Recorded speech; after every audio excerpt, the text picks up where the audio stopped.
Hope you're ready. Comments are disabled for this video.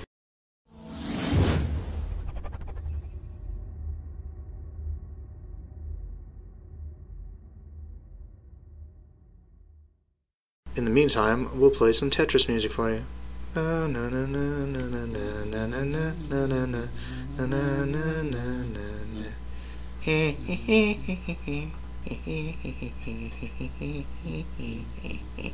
This is episode 3 for March 18th, 2014. Let's chat.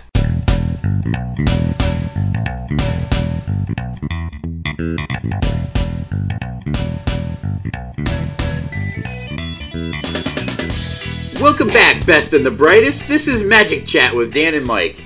I'm your host, Dan Levant, and with me today, as always, is the lovely and talented Michael McKenna. Mike, who's our sponsor this week? Well, this week's sponsor is the guy who sells steaks out of his trunk to the fine people of Temple Games. Keep going, guy who sells steaks out of his trunk. One day he'll get a sale. Omaha Steaks. Ooh, the best. They're from Omaha. He probably drove out to Omaha. He did. Loaded them into his trunk and drove them back here. And he's always like pushing him. He's like, I've got a steak to buy. You expect him to open up a raincoat Yep. and have chops hanging. A nice piece of steak. One day you'll sell a steak. All right, before we get into the show, I got some great news. It's an exciting show we got coming up. I'm really thrilled about it, and we got some great news about the podcast. First of all, we are live on the MTGcast website. We're official. We are. That's mtgcast.com. I believe I'll include a link in the show notes for this episode on the blog. Secondly, we are on iTunes. Yeah, surprisingly still relevant. It actually is. And we're psyched to be there. So go on iTunes, you do a search for Magic Chat with Dan and Mike. We would love it, appreciate it if you guys would like us and rate us and comment and do all those things that get people to notice us. And the third great exciting piece of news is, Mike, our listenership has more than doubled since last week. Doubled. We have 4 listeners now. 4 listeners? So to all 4 of you, I want to say thank you for sticking with us. Hey guys, I'll name them out individually at the end of the podcast.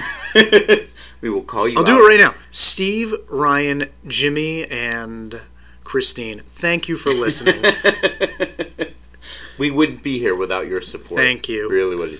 No, the listenership is definitely going up. I'm excited to see it. We're getting lots of hits on the feed, so it's pretty sweet. Really happy. Here we go with our Pack One Pick One. Pack sound. I'm actually taking it out of the box I have it in right now. Look at all those packs. Yep. Born of the Gods that I sort of didn't win last night. You did a great job winning that. I did a great job loaning you the deck to win these with.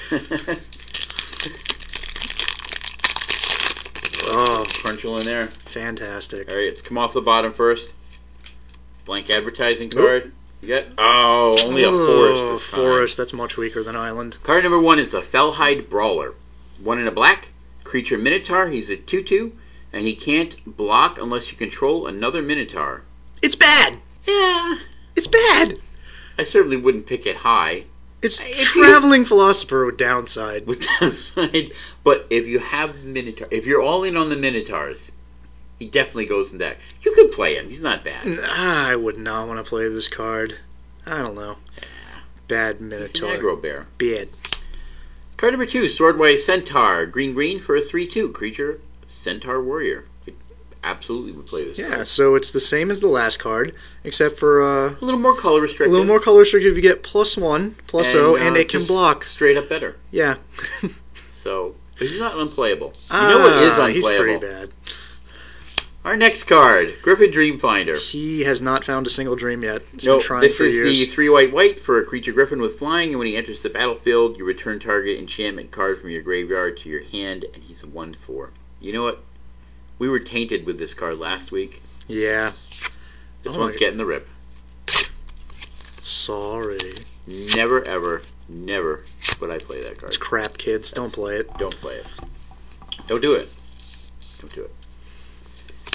Our next card is Evanescent Intellect. Isn't Evanescence a band? It's about as good as Evanescence the band. Yeah. For a single blue, it's an enchantment aura. Enchant creature. Enchanted creature has 1 in a blue and a tap.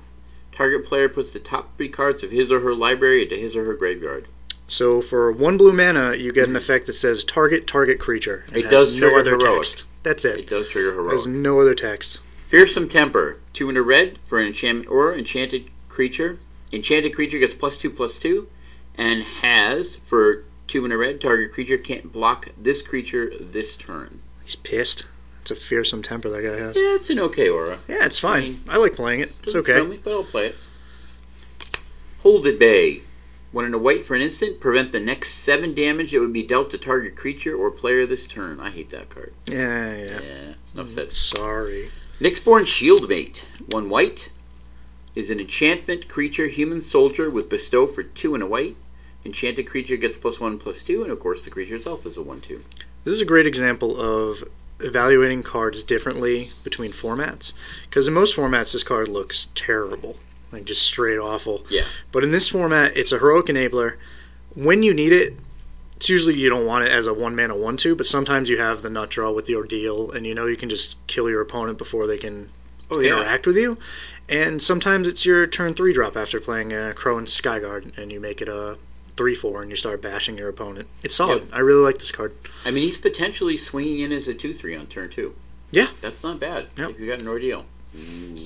This is spicy. And this is the pick so far. Fall of the Hammer. Yep. 1 and a red for an instant. Target creature you control deals damage equal to its power to another target creature. Hooray, red's playable now. One-sided fight. This is one of the better pieces of removal in the set. I think it's very good. Karametra's Favor. 1 and a green, enchantment aura, enchant creature. When Karametra's Favor enters the battlefield, you draw a card. Enchant a creature, has tap, add 1 mana of any color to your mana pool. I think this is straight up worse than Ilea's Presence. I know it technically ramps you. Yeah. But it becomes fragile because you're putting it on a creature. What guy are you putting this on that you want to ramp? Like, it just doesn't happen very often. I don't know. Unless you're going all in on Chromanticore, which you shouldn't be, but it's sweet. Well, that's if like you open a Chromanticore, you have to take the Chromanticore challenge. You're kind of forced into it. Yeah. Romanticore. Our next card is Oreskos Sun Guide. He's 1 and a white. For a creature cat monk, he has Inspired. When he becomes untapped, you gain 2 life, and he's a 2/2. This is why Fellhide Brawler is terrible. This card is a million times better than it. Infinitely better. I still take the Fall of the Hammer over this. Oh, yeah, definitely. I'm just comparing the two. If I get to run Oreskos Sun Guide, I'm very, very happy. Yeah, it's a solid card. Ghostblade Eidolon, 2 and a white. Bestow for 5 and a white. It's a 1/1 with double strike, and the enchanted creature gets 1/1 and has double strike. That's a solid piece of bestow work. It's good. I think it's a little overrated, but it's a fine card. The body that falls off is nothing, really. It's really nothing. That's one of the issues. That's what makes things like Nimbus Naiad better, is because when the creature is bestowed on dies, or the Death Touch Eidolon... Nimbus Naiad spoiled all of us. That card is insane and limited. It really is. Windrake with insane upside. And I still definitely take the Fall. Yeah, I like Fall so far. A Crow and Phalanx, 3 and a white, creature human soldier with vigilance. 2 and a red, creatures you control get +1/+0 until end of turn, and it is a 3/3. I like it. It's a solid card. Even if you can't activate the red. Well, if you can, it's much better, but 4 mana 3/3 vigilant is not bad. Not at all. Acolyte's Reward. 1 and a white, prevent the next X damage that would be dealt to target creature this turn, where X is your devotion to white. If damage is prevented this way, Acolyte's Reward deals that much damage to target creature or player. Alright, I may be completely wrong here, but I think this is one of the most overrated cards in the set. I have been so disappointed with this card. It looks insane. Like, on the surface, this card is amazing. Like, we've had redirection effects before that have just been amazing. This one targets in a format where you want to target, but every time I draw this card, every time I have it, I never have the devotion I need. It's always just short, or my creature dies. I think the real issue is that in Limited, it's much harder to control your devotion levels. True. You can't sculpt your deck around it as easily. Mm-hmm. And it just ends up being not good. That's why that blue devotion counterspell is just... I mean, it's infinitely worse than this card. Yeah, it's part of why it's not playable, is that you just can't build a deck in Limited that's going to take advantage of what it does. Yep. What do we got for our rare? Oh, this is a sweet one. Uh-oh. Astral Cornucopia. Woo! The casting cost is hardcore, apparently. XXX. XXX. It's an artifact. It enters the battlefield with X charge counters on it. Tap, choose a color. Add 1 mana of that color to your mana pool for each charge counter on Astral Cornucopia. Hmm. So, for 3, you get an artifact you can tap and get 1 mana out of. What a deal! Boy, I hate this card. You can Trinket Mage for it. You can. EDH players, keep that in mind. You can Trinket Mage for this Speculate card. on Trinket Mage. Yeah. So I think Fall of the Hammer's Yeah, I like Fall of the Hammer easy. Yeah. I really like red now in this. But now it's time for Magic News.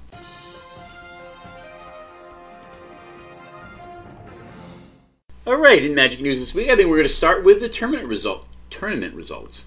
Did I say that properly? Tournament results. We're going to start with the tournament results. We got there. GP Montreal is the first one. This was a Theros Born of the Gods limited event. Gerard Fabiano took the event down. Again, with the limited events, it's hard to really kind of go through the decks that they have on radio because they are complicated, and a lot of one-ofs. The sideboards are very interesting to look at on the mothership. But the top 5 cards, from bottom to top, number 5 was the Akron Skyguard. Solid man. Love that card. When it first came out, I was looking at him compared to Wingsteed Rider, and I kind of asked on our Facebook page about it. And one of our friends mentioned that basically Wingsteed Rider was just straight up better because it was the 2/2 and all that. And my thinking at that time is that in a vacuum, I completely agreed with him. Yeah. But in Theros block, where you've got so much bestow going on and the ordeals and all the stuff you want to put on things, getting that body out a turn sooner with the heroic built into him makes all the difference in the world. I think it complements Wingsteed Rider very well. Yes, it does. I think they're both super good cards. The number 4 card they listed, Asphyxiate.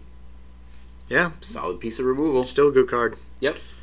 Number 3 was an interesting one. Thenax, the God of Deception. This is the mill god. That a lot of pros said was not good. People either seem to think it's the best card of all time or trash. I think, like so many cards, it fits in a very niche deck where it's outstanding. At TempleCon, I played against our friend Giancarlo, who built the blue-black control mill deck, and it was outstanding. Yeah, I ended up doing it as well, playing a later draft, and yeah, he was pretty good. Yep. Just killed people on the spot. If you can get all the fun pieces for that deck, and being able to block with return Phalanx and then just mill them out after combat for 3 cards gets pretty powerful. I see the reason for people not liking it so much. It's a blue-black card, and it forces you into 2 colors early, and generally I don't like picking gold cards that early, but I think Phoenix is powerful enough that it's worth at least seeing if it's open. Yep. And is that a color combination in this limited environment that's not as heavily drafted? Is there a better chance that you're going to get, like, who's going to take the Defender tree? Yeah. Unless they're doing that. I think it's worse than it was with Triple Theros, but I still think it's fine. Blue-red's still terrible, but all the other ones seem to have gotten slight upgrades, and I think blue-black dipped a little, but it's still good. Yeah. Seeing at the GP, there was a draft viewer for Alexander Hayne, and he first picked this card, and his deck was insane. He was getting awesome. 6 and 7 pick Shipwreck Singers and just like Impact 3. It was unbelievable, yeah. So when it's open, it's open. It's really open. The number 2 card, God's Willing. What is there to say? Just one of the best combat tricks in the set. I love this card. Yep. I remember the first time I went to play it, I didn't realize that you could only target your creature with it. Made me very sad. I was going to stop someone from putting an aura on their creature. Oh, yeah, that would have been sweet. Yep. And the number 1 card that I believe Gerard Fabiano had 2 in his deck? 2. That's Celestial more than 1. Archon. Mm-hmm. How do you end up with 2 of these? I don't know. In a GP draft. This card is top insane. 8. Yeah. I don't know. Maybe the guy before him took Phoenix. I mean, who? Maybe. I'm like, who passes this card? I suppose if you're not in those colors and there's something else better for the colors you mean, you pass it, but I don't think you like ever passing a card like this. Yeah, I don't feel like this is a splash format at all. I would never splash for a card like this. Every deck is so linear and streamlined and hoping to do broken things, and a lot of the cards cost double colors, like especially like Wingsteed Rider, Asphyxiate, and I think they did that on purpose. But yeah, I would not splash for this card. They did it on purpose, partly to control them, but partly because Devotion is in the set. It's also there's true, a reason the Grey Merchant is 3 black. Yeah, absolutely. It's because you're trying to build up your devotion. So those were the top 5 cards in Montreal.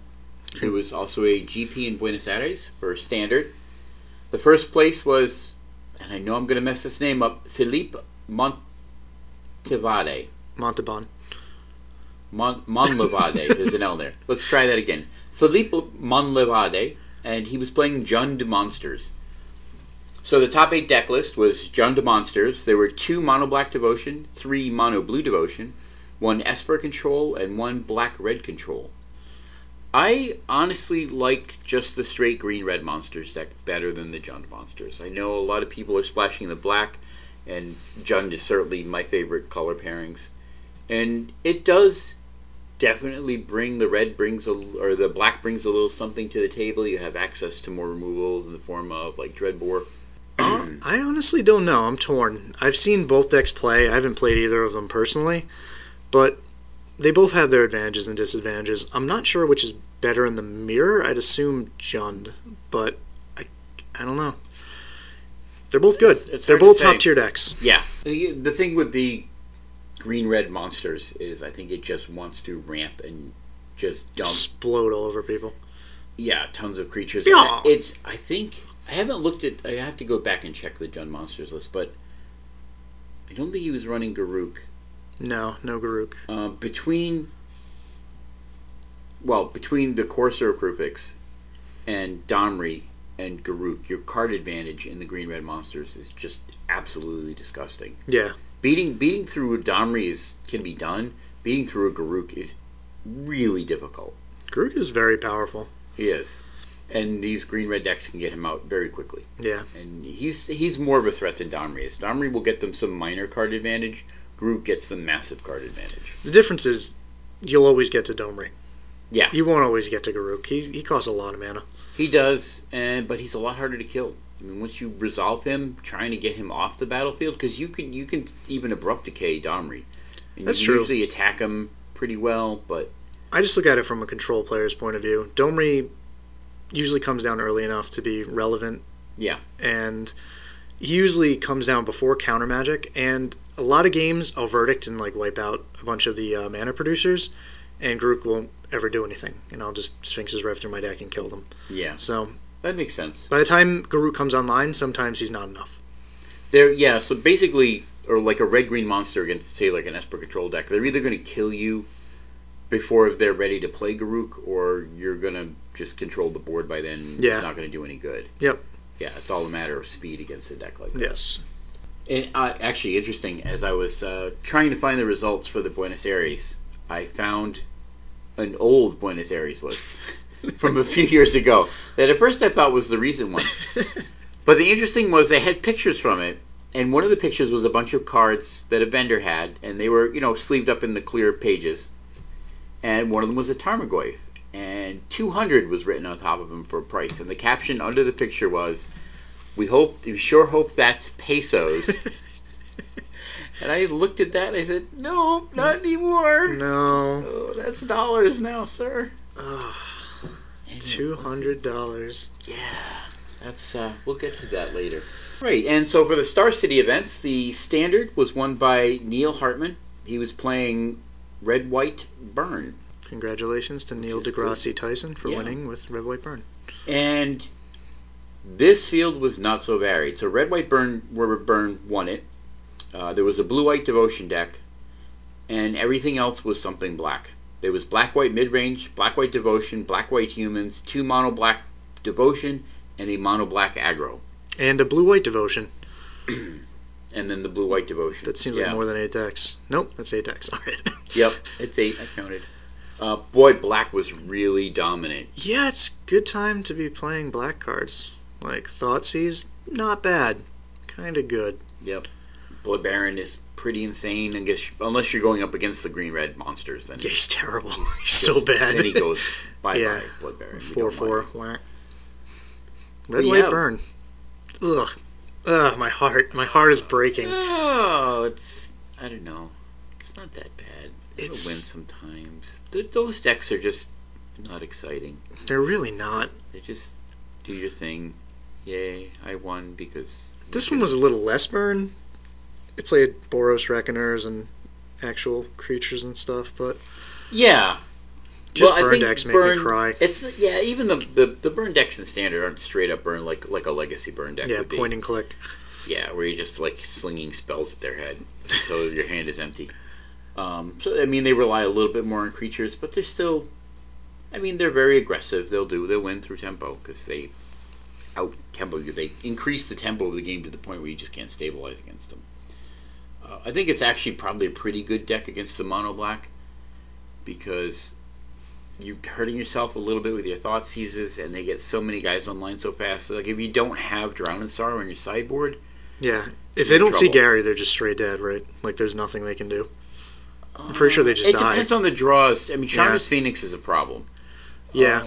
You have BioBlight now, which helps out a lot because they tend to crap out a lot of multiples of the same creature. Mm-hmm. So, BioBlight is amazing against Boros Reckoner. Yeah. You're dead. Oh, sorry. Did you have a Boros Charm in your hand? Oh, well. You guy's still dead. Yep. So, I mean, that definitely helps against them. But I've played against, like, aggro red decks, and they're tricky. All right, the Legacy list for the Star City Games. Greg Mitchell won playing Bug Delver. And this list made me really happy. The top 8 decks. Blade. Bug Delver. Yes. Death and Taxes. Jund. Thopter Blade. Yes. Black-White Deathblade. Elves.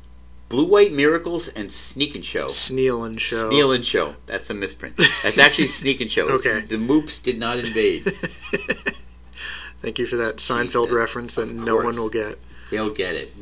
Listen, our listeners are the best and the brightest. They will get the Seinfeld reference. Don't think that they won't. Seeing a top 8 deck list like this that's so diverse makes me super happy. You know what I love about this? How many True Name Nemesis are in this? Bug Delver? No, none. Oh, really? None of these decks play it. I thought Bug Delver doesn't run True Names? Nope. Yeah, that makes me even That's happier. pretty cool. Yeah. I like, of all of these decks, I still don't like Sneak and Show a whole lot. I think that Show and Tell is a card that probably should be banned in Legacy at this point. I've been saying it should be banned for 2 years now. Yeah, even when it's not broken, it should still be banned. It's so stupid. I mean, the things you can do with it now. Well, I mean, obviously with Emrakul and Griselbrand on turn Jorgamoss Bargain is banned in this format, and you get to put Griselbrand into play. It's how unreal is that? Potentially, realistically, on turn 1, you only need 3 cards to pull it off. Ancient Tomb, Lotus Petal, Show and Tell thing. Yeah, and then your thing. So 4 cards because you need the thing you put into play, or you drop Omniscience even in the Omnitel decks. But it happens. It's not like this elaborate 4-card combo. No, it just comes together. Sometimes you could easily mulligan down to it, and, unless you're playing someone who's playing blue that happens to have Force of Will or Days or something like that to deal with what you're doing. If you're playing any quote unquote fair deck, it's backbreaking. You can beat them. I've beat Show and Tell with my Jund deck, so it can definitely be done. Yeah, it's not like this unwinnable deck that's destroying the format. It's just really Show and Tell just fits the mold of cards they ban. It just does. It completely cheats mana costs. And Wizards has shown time and again that cards that affect 2 people and both let players do things equally are never equal.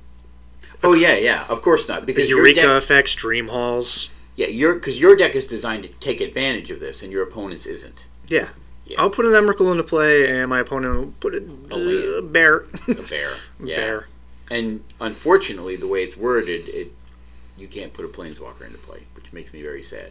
Because I would be happy if someone did Show and Tell and I could plop a Lily into play. Or a Nicol Bolas, that'd be sweet. Or a Nicol Bolas, and then I go to my turn and I just make them sacrifice the thing. Yeah. Or take control of it with Nicol Bolas. Whee! So clearly, even though it looks like it's giving your opponent an advantage because it does something for both players, it really doesn't give them the kind of advantage that you're getting out of it. It's too cheap. 3 mana is very easy to get to. Yes. It's dumb. I still feel like it's blue. I really don't like. Not a big fan. Why is it blue? Because it was in Urza's block. Yeah, they didn't understand the color pie back then. Tinker's fair. They really did not understand the color pie back then. Took them a while. It's sweet that the format is that diverse, and the fact that Thopter Blade. Yeah. Oh my god, that makes me so happy. It really does. It really does. And these are all great. Like, aside from show and tell, and I'm not a big fan of combo elves, but it's whatever. It's a deck. I actually like playing against it. Yeah. I think it's really fun to break up the combo, and you really have to know what you're doing. But none of these other decks are super degenerate or make me unhappy to see him. And you don't sit across from a Death and Taxes player or a Black-White Death player and get, oh man, look at this guy. What a dope. You know, like a Cheerios player. Hey, I've lost to a lot of him to Taurox in my day. Yeah. Char Belcher. Oh man, I hate losing to... I'd rather lose to that than to him to Torok. Really? Him to Torok is so frustrating to play against. It's a brutal card. I hate it. What do you think about the art on the From the Vault 20? I like it better than the old ones. Do you? Yeah, I just hate the From the Vault foiling. Otherwise, yeah. I'd probably play it. That's the Magic the Gathering Online art. Yeah. I use the, like, Fat Gandalf one. That's the one I have the wizard on. I've got to play the Quentin Hoover art. Yes. Yeah, because I think it's the best of all of them. It's yeah, really I nice like it. But speaking about Moto, Magic the Gathering Online, Wizards put up an announcement this week that they're making some changes to the PTQ and MOX schedules. And obviously these PTQs are the qualifiers you can play where you can actually qualify for a Pro Tour by playing online. Stands for Pro Tour Qualifier. Yep. And then the MOX, MOCS, it's a bit of an alliterative pun there, is the Magic Online Championship Series. And what they're doing is they're putting the PTQs on hiatus and they're pushing back the MOX program basically to make sure the program is stable when they go to run these events. Yeah, basically what they're saying is our product is terrible, and we know it now. Yeah. And instead of giving you some shitty product, we're actually going to try to fix it and then give it to you. Yeah, I mean, high fives for them for actually addressing the issue before they try to run a bad event and leave a lot of people with bad taste in their mouths as they go undefeated and then the program crashes and then they get kicked out of the top 8 and throw a hissy fit. Magic Online is insanely popular because it's Magic, and they need to realize that that's the only reason people play it, is because people love Magic, but everyone hates Magic Online. It's so terrible. The crashes, all the bugs. Oh, the crashes. Like, when I do drafts, I can't even draft in the beta client, the open beta. This game is amazing. It's completely unstable. People just keep giving Wizards money to play this bad product because they think, well, that's the best we're going to get, and I just want to play Magic. Yeah, Wizards really needs to support Magic the Gathering Online as much as they support the paper game. Yeah. And I just don't think they have. I'm just happy changes are happening. Like, this is sweet. Yeah. No, they definitely seem to be addressing things, and that's nice to see. Thanks, Brian Kibler. Ding. Yay. Ding. So the next big story, next big story, so to speak, that came out of Richmond is the event that keeps on giving. Butt cheeks. There was an incident with a fine young gentleman who went around the event posing by Plumber's cracks.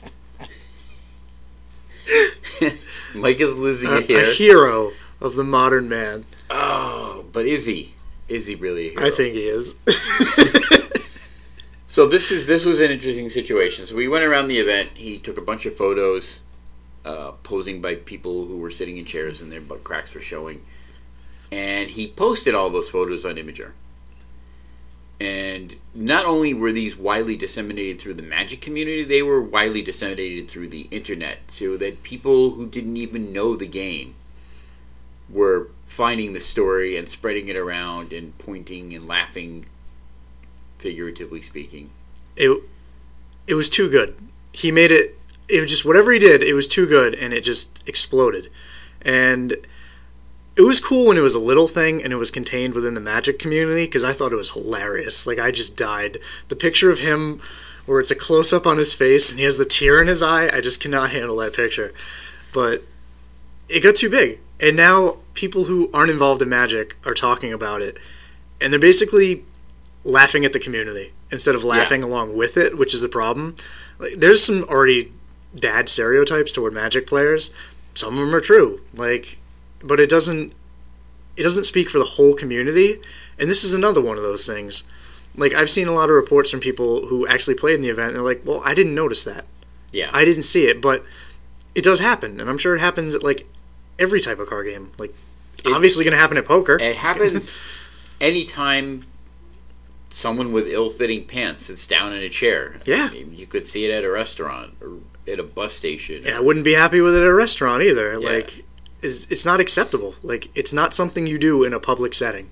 Like, fix it. Do something about it. I mean, there's two sides. I mean, there is that. That's definitely something that people should be addressing. But I think the way he went about this was really wrong. And there's I know he didn't show faces, but there's something about the whole act of what he did really just rubbed me the wrong way. It kind of bothered me. It's kind of messed up. You're just taking pictures of random people and posting it on the internet. But I mean, you're pushing privacy boundaries legally. I think I don't think he crossed any to where he I don't think he did. Prosecuted, I think they actually talked about that, and he didn't do anything illegal. Yeah, but it still felt really inappropriate. And I mean, there's a lot of stereotypes he's reinforcing that way, and it is in a way public shaming. Like, yeah, it is public shaming, and I mean, not everybody that he took a picture of was overweight. There were some people that looked like they were fairly normal. Dude's fat himself. Like, yeah.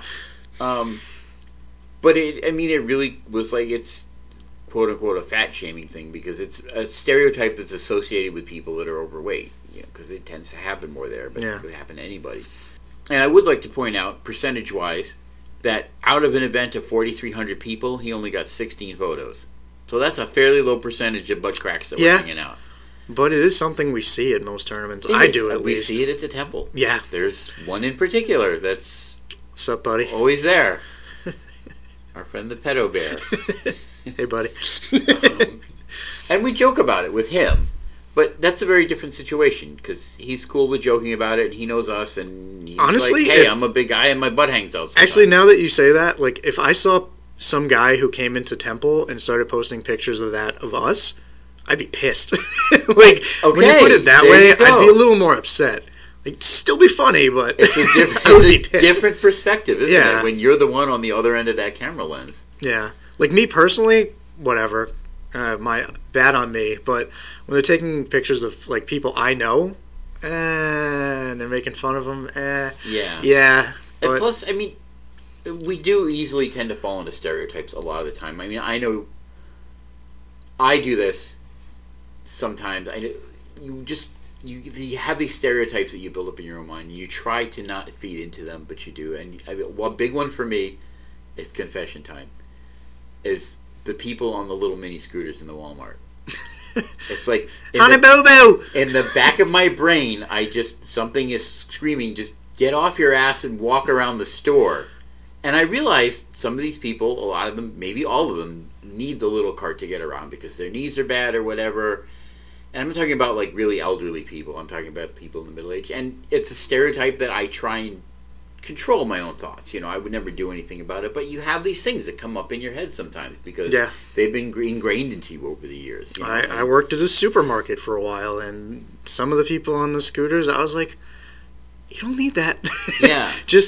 And they'd like tell me to like grab stuff off shelves. I'm like, you can stand up. I've seen you do it before. So it's, you're trying to speak to it, but sometimes I see like these big people at Magic tournaments that I don't know, and you start having stereotypes in your head. But there's like some there's people need at our shop that you get to know them really well, and they're not the fat guy anymore. I mean, there's several really big guys that come to play at our shop, and I don't think of them as the fat guy at the Temple Games. I think of them by name, and that's who they are. That's who they person. So when you get to know somebody personally, you break through those kinds of stereotypes. Yeah, and it becomes different. Anyway, the fallout from this, Wizards released a statement. I will try and include a link to their statement in the show notes for this as well. Basically, they had a very general statement about how there was inappropriate behavior and that the DCI made a recommendation. They approved of the recommendation. Action was taken, and the long and the short of it, the guy is banned for 18 months from playing. Wizards drew the line. They made the first move that anything like this, you're done. Yeah. That's it. Like, I don't think, I think the banning was a little harsh. I guess they gave him an ultimatum to take it down from the site, and he just said no. Really? Or he just didn't do it. I don't know how they actually would do that, but that could just be a rumor. But it might be a rumor. But I don't think he would have taken it down anyway. It was so popular. And I don't think there would be any point. I mean, once you put something like that on the internet, it's on damage the internet. Is done. And that stops all future stuff because it sets a precedent that you're not going to get away with it. Yeah. And they're going to be pissed. Yep. I'm glad they took action. They did it reasonably quickly. That was really quick. Friday? Considering. Yeah, so the pictures went up like on Monday or Tuesday. Mm-hmm. And I know they went up before we recorded our last podcast. So they went up like Monday or Tuesday, late Monday or early Tuesday. And they had the banning done by Friday. So it was pretty quick. They made a decision and they went with it. And I think good on Wizards for saying, hey, this just isn't cool. It was funny, but it was the consequences. That's what happens. You can't... You can't just... I hope it was worth it. I don't know. Yeah, I don't know. Well, he's a rapper, so they get some little street cred, I guess. What? Taking pictures. He's a rapper. What? All right, all respect is gone. All right, that was horrible. You're an asshole. Wow. A stereotype. No, he was just taking pictures. All right, now we're going to move on to our Deck of the Week. So this week, I think we're not actually going to do a single deck. We're going to talk about a group of decks because they've been so prominent, and in the Star City Standard event, they were achingly prominent, and that is the mono-black or black-centered decks that are out right now. And these were specifically, would be mono-black, black-white, and maybe black-red. So, what makes black what it is in Standard right now? Why is this such a dominant archetype? Thoughtseize. Thoughtseize is a big part of it. It's a very powerful spell. Why is it more than just one for one-ing? I mean, you're basically discarding a card to make your opponent discard a card. How is that really good? Well, one, it's more than that. It's information, which is a huge thing because it sets up the rest of your game. And information's really underrated in the game of Magic. People don't treat it as highly as they should have. I still see people Thoughtseize and not write down the cards they see, which bothers the hell out of me. But when you know your opponent doesn't have that removal spell, you can jam Pack Rat. If you can take their removal spell and jam Pack Rat, just kill them. But if you have that fear in your head, you can't just do that. You can't just run the Pack Rat out because they might have the removal spell. They might kill it and your game plan might just fall to pieces. Yeah. You might have to wait till turn 5. By then it might be too late. But you can sculpt your entire game plan knowing exactly what they have in their hand. And that's a huge advantage. You also get to steal a card from their hand. You get to disrupt their game plan. You can break up their curve. You can take their counter spell to resolve a threat. You can take their Fanatic Amogus that would devotion you for 7 damage or something. It just... You break up what they're trying to do. It punishes mulligans so badly. Yes. Oh, God. That's absolutely true. And in a way, it kind of invalidates strategies. If you know you're going to get Thoughtseize turn 1 every game. Why isn't combo just this, like, rampant force in Modern? Like, even more so than it could be. Oh, 1, because of bannings. 2, because of Thoughtseize. Yep. Like, even decks aren't even always running at main deck. Even just outside of Pod's game plan against combo decks is Thoughtseize you. That's it. And just hope to mid-range or combo you out. That says a lot about the spell. That's really powerful. Another key piece in the mono-black decks is Pack Rats. Limited All-Star. I don't think I ever lost a limited game where I turned 2 Pack Rat. I have. I felt like an idiot. I was so embarrassed, yeah. I lost to like Centaurs or something. No, like he just like populated more than I did. I was just really upset. But the card is so stupid. It's just I hate that the copy retains the ability to make more Pack Rats. It makes an exact copy of itself. Yeah, sweet design, really cool. Like when you think about it, it's like just multiplying. But Mutavault pushes it over the top. Mutavault allows it to do things to like mess with combat, just being 1 mana, pump all of your rats. It's just, it feels a little too good at sometimes, but all these things add up together with Thoughtseize and Mutavault, and they just make a shell for a black deck that's just very powerful and very consistent. Yeah, I think Mutavault is what makes Pack Rat firmly playable in Standard. I think without Mutavault, it would be maybe fringe playable, but not super exciting. But having Mutavault in there just kind of locks it in. Mm-hmm. And it's especially great later in the game when you're sitting with those dead lands in your hand that you would just be playing out, and now they're more rats.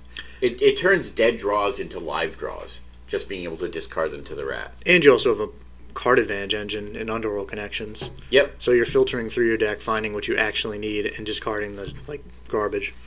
Yep. And the discard to the rat gets you creatures into play that counterspells can't deal with, because you can't counterspell the ability, and there's no stifle effects right now. So we're also in a very 1-for-1 type of format.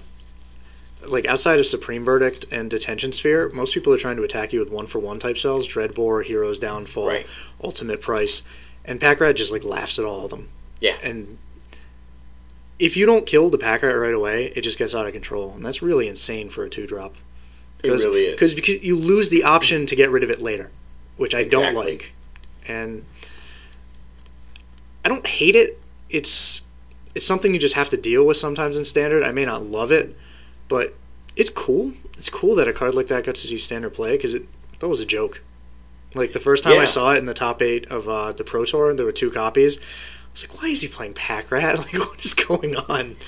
It was almost as ridiculous as that Scred deck you showed me today that you thought top 8 of the Standard GP. Just for the record, that was not a recent GP that top 8'd. But it was Green-Red Snow, and it was pretty hilarious. Yeah, he showed me a top 8 deck list from 2 years ago, or whatever, however long ago it was. Yeah, it was old extended, yeah. There's some interesting. He's like, Scred's back. This is the best Modern tournament ever. I love that card. So another big one in the Mono Black Devotions is Desecration Demon, Puppy D, who is a 6/6 for 4, whose downside... This card I don't think is cool. Almost never matters. How is this card playable? Where are we in the world of Magic? It's a 6/6 flyer for 4. It is. It's bigger than all of Green-Red's monsters.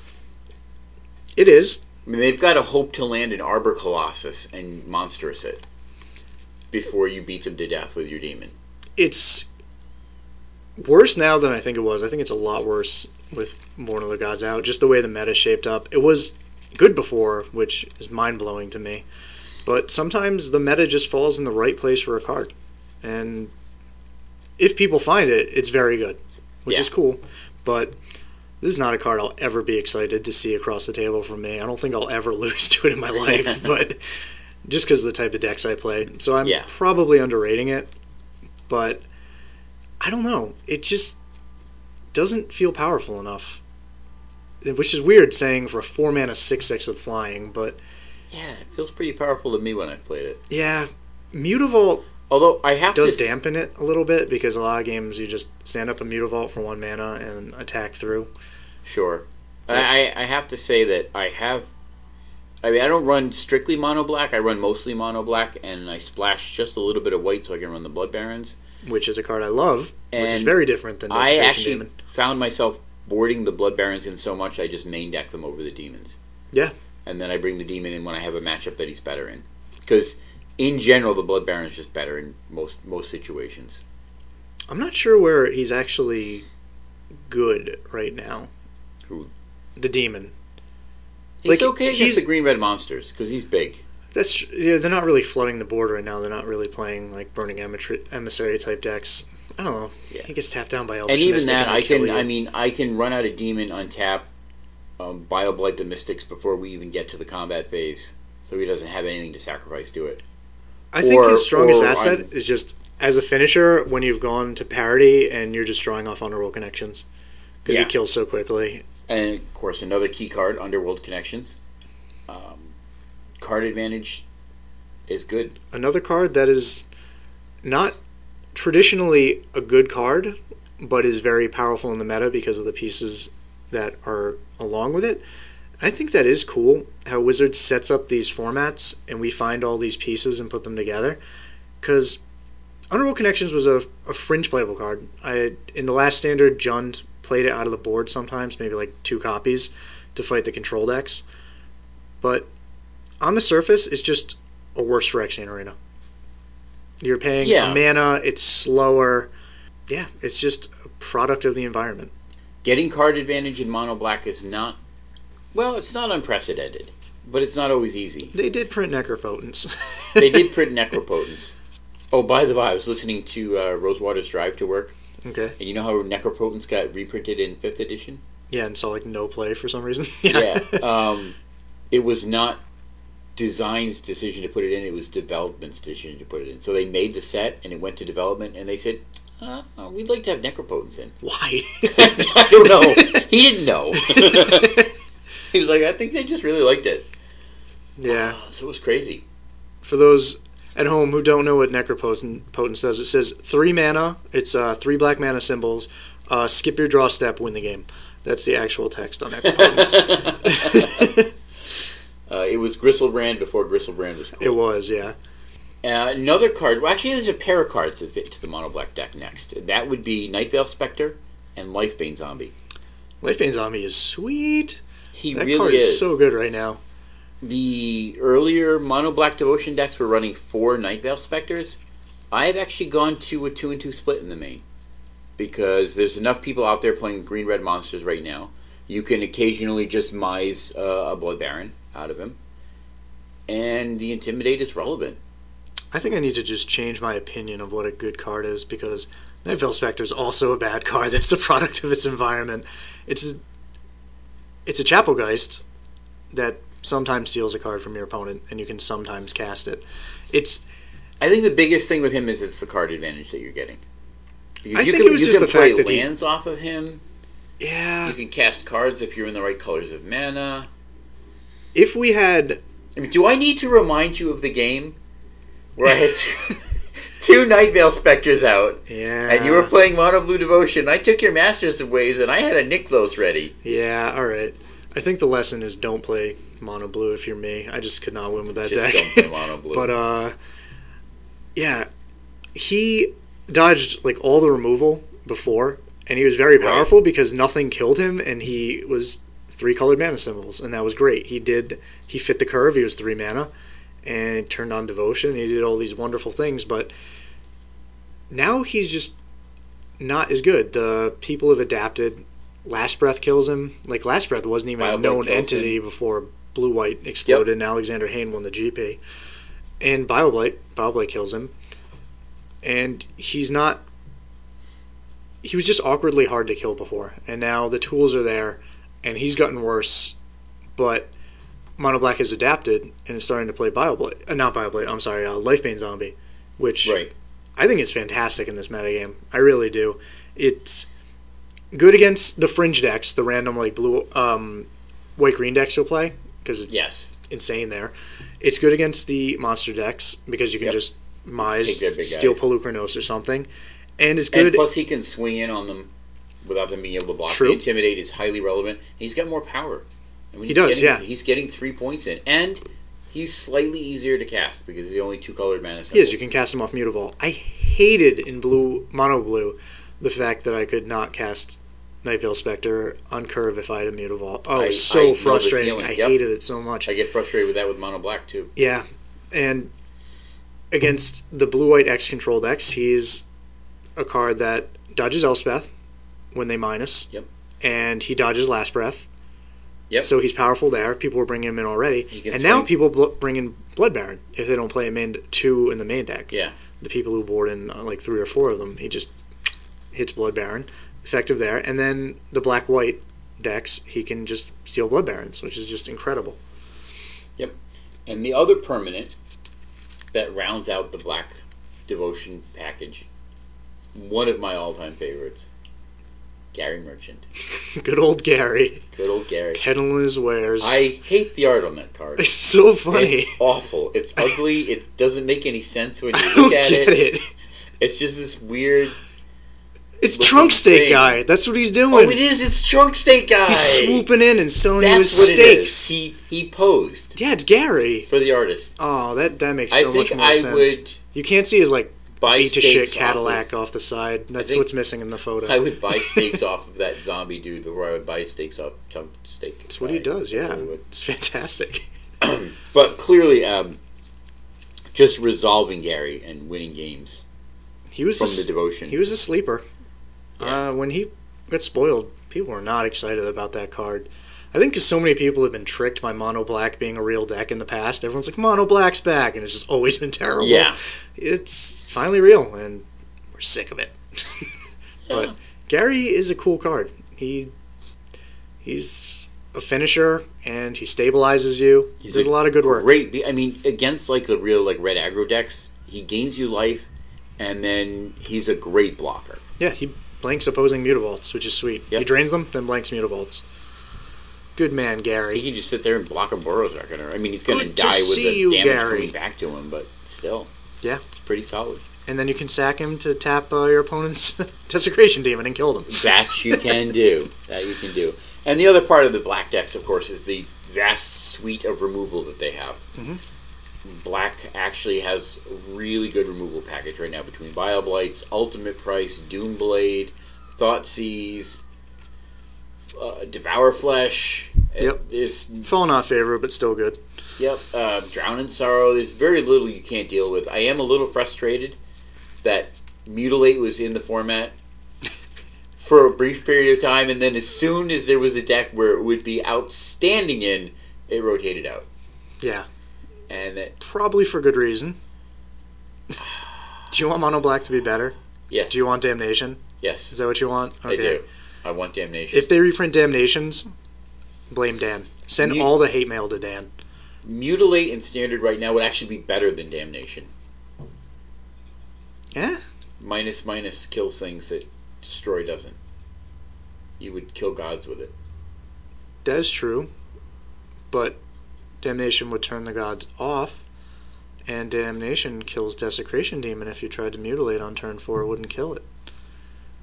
Yeah, but see? You wouldn't do it on turn 4. I'm making Desecration Demon look better. But I've already killed Desecration Demon like price. Fair enough. So the other black deck that's out there right now is not the Black Devotion deck, but the Black Aggro deck. Yeah. What is this thing? I know Tormented Hero's in it. Oh my! Speaking of terrible art, Tormented Hero. Oh yeah. The sexy Jamaican just ripping his clothes off for no reason. Like, what is going on in this art? I'm coming to get you. How is he tormented? Was it by his clothes? Does he feel restricted? I don't know. Maybe they're not Versace. Maybe not. And Abercrombie didn't want him as a model.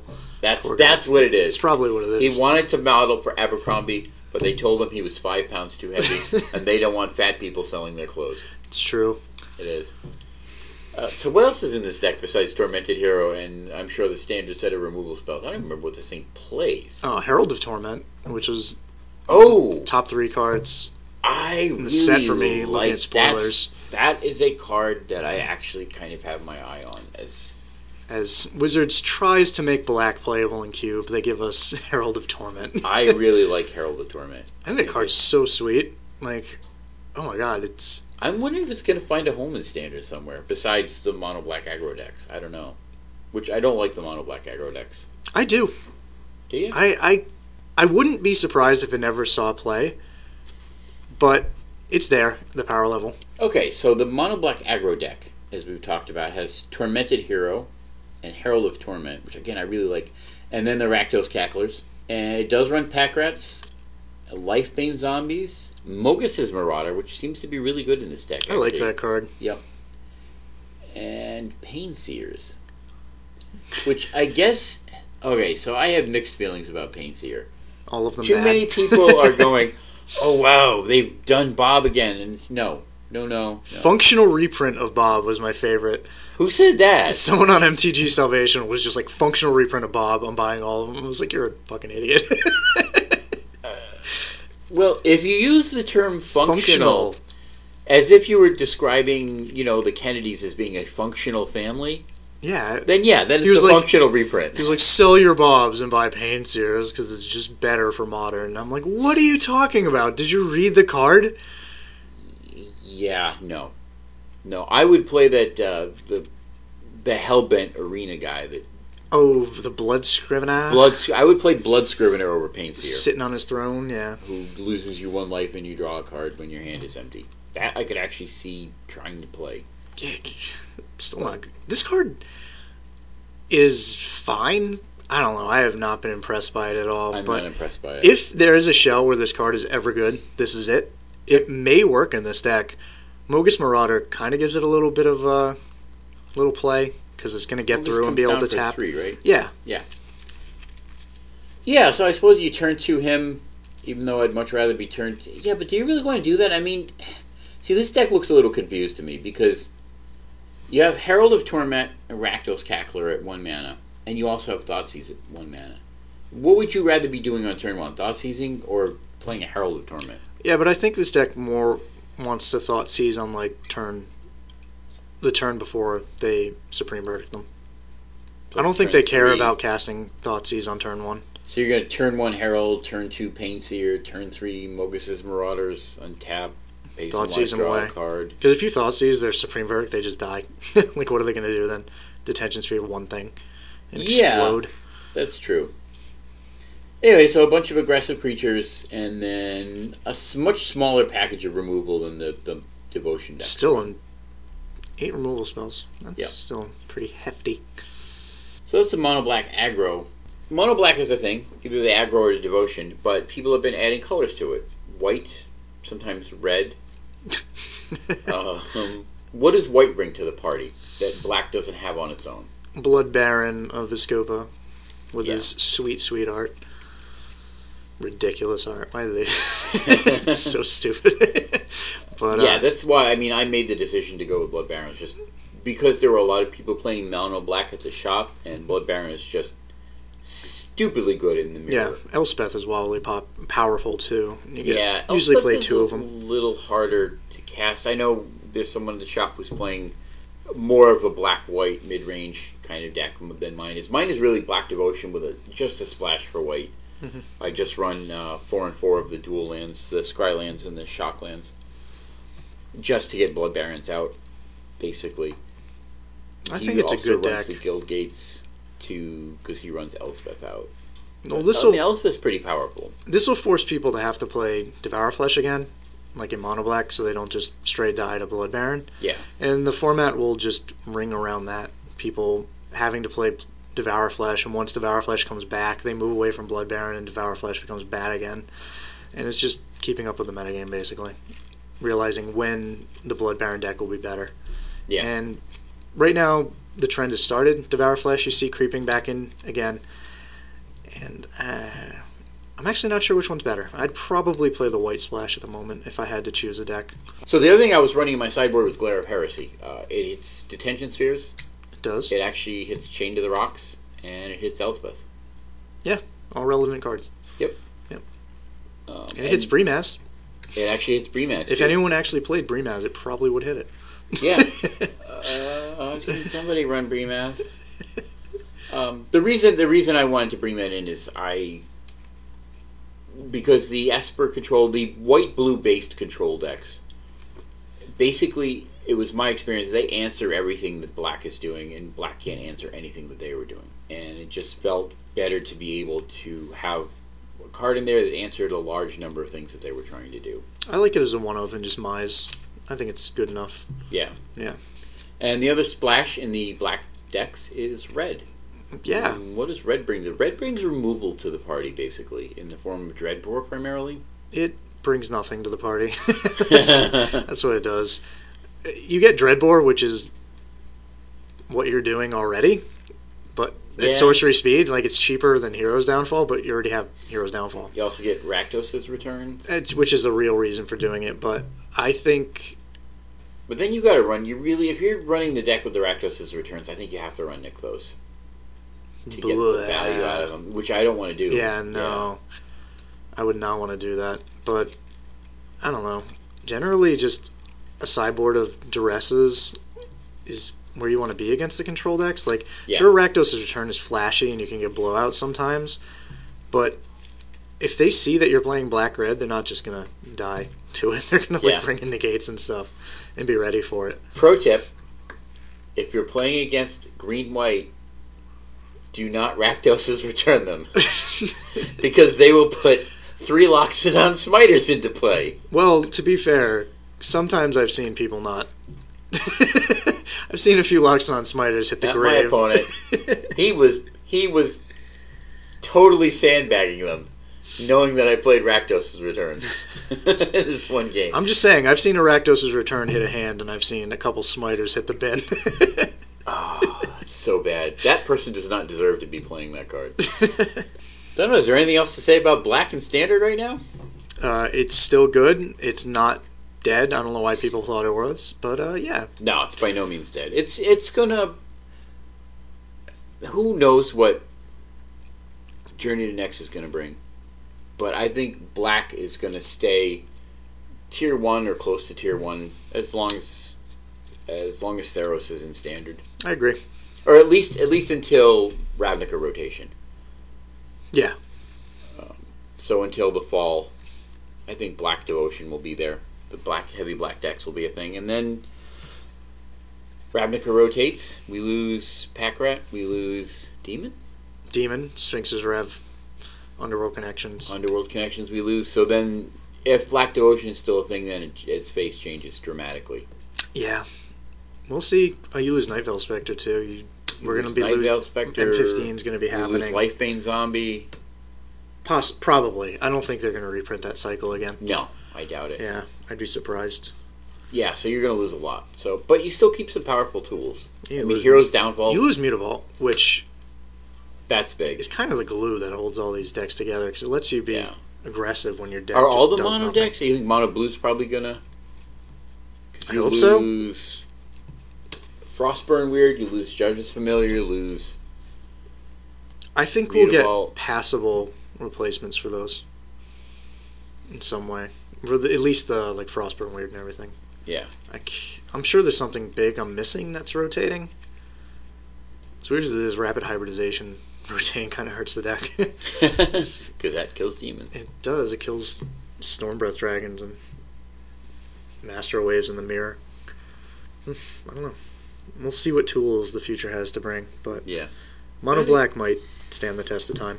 We'll see. It'll be here till the fall, and then we'll see what happens. I mean, the removal package you have is still good. You're still going to have Bioblight. You're still going to have Hero's Downfall. You probably will have Doomblade. That's very, very frequently in the core sets. Yeah, they'll probably give you Doomblade. You're going to lose Ultimate Price, but that's not that big of a deal. Yeah. That's not an exciting removal card. But you keep the Hero's Downfall and the Bioblights and the Drown in Sorrow. So that's all really good. That's a good removal package to Reprint have. Lightning And Bolt. Thoughtseize. Give us Lightning Bolt back. Fix Red. Please. I would love... Then we could maybe really have Jund in Standard. Hey. That would be awesome. And Mana Leak. Give us Mana Leak. And Mana Leak. I would... If I have Thoughtseize, you're welcome to have your Mana Leak. I'm totally cool with that. I'm fine with that. Absolutely cool. It's totally fair. Mid-range would be dead and I'd be king. Because then I will turn one Thoughtseize your Mana Leak and win anyway. Yeah, pretty much. Now we are going deep.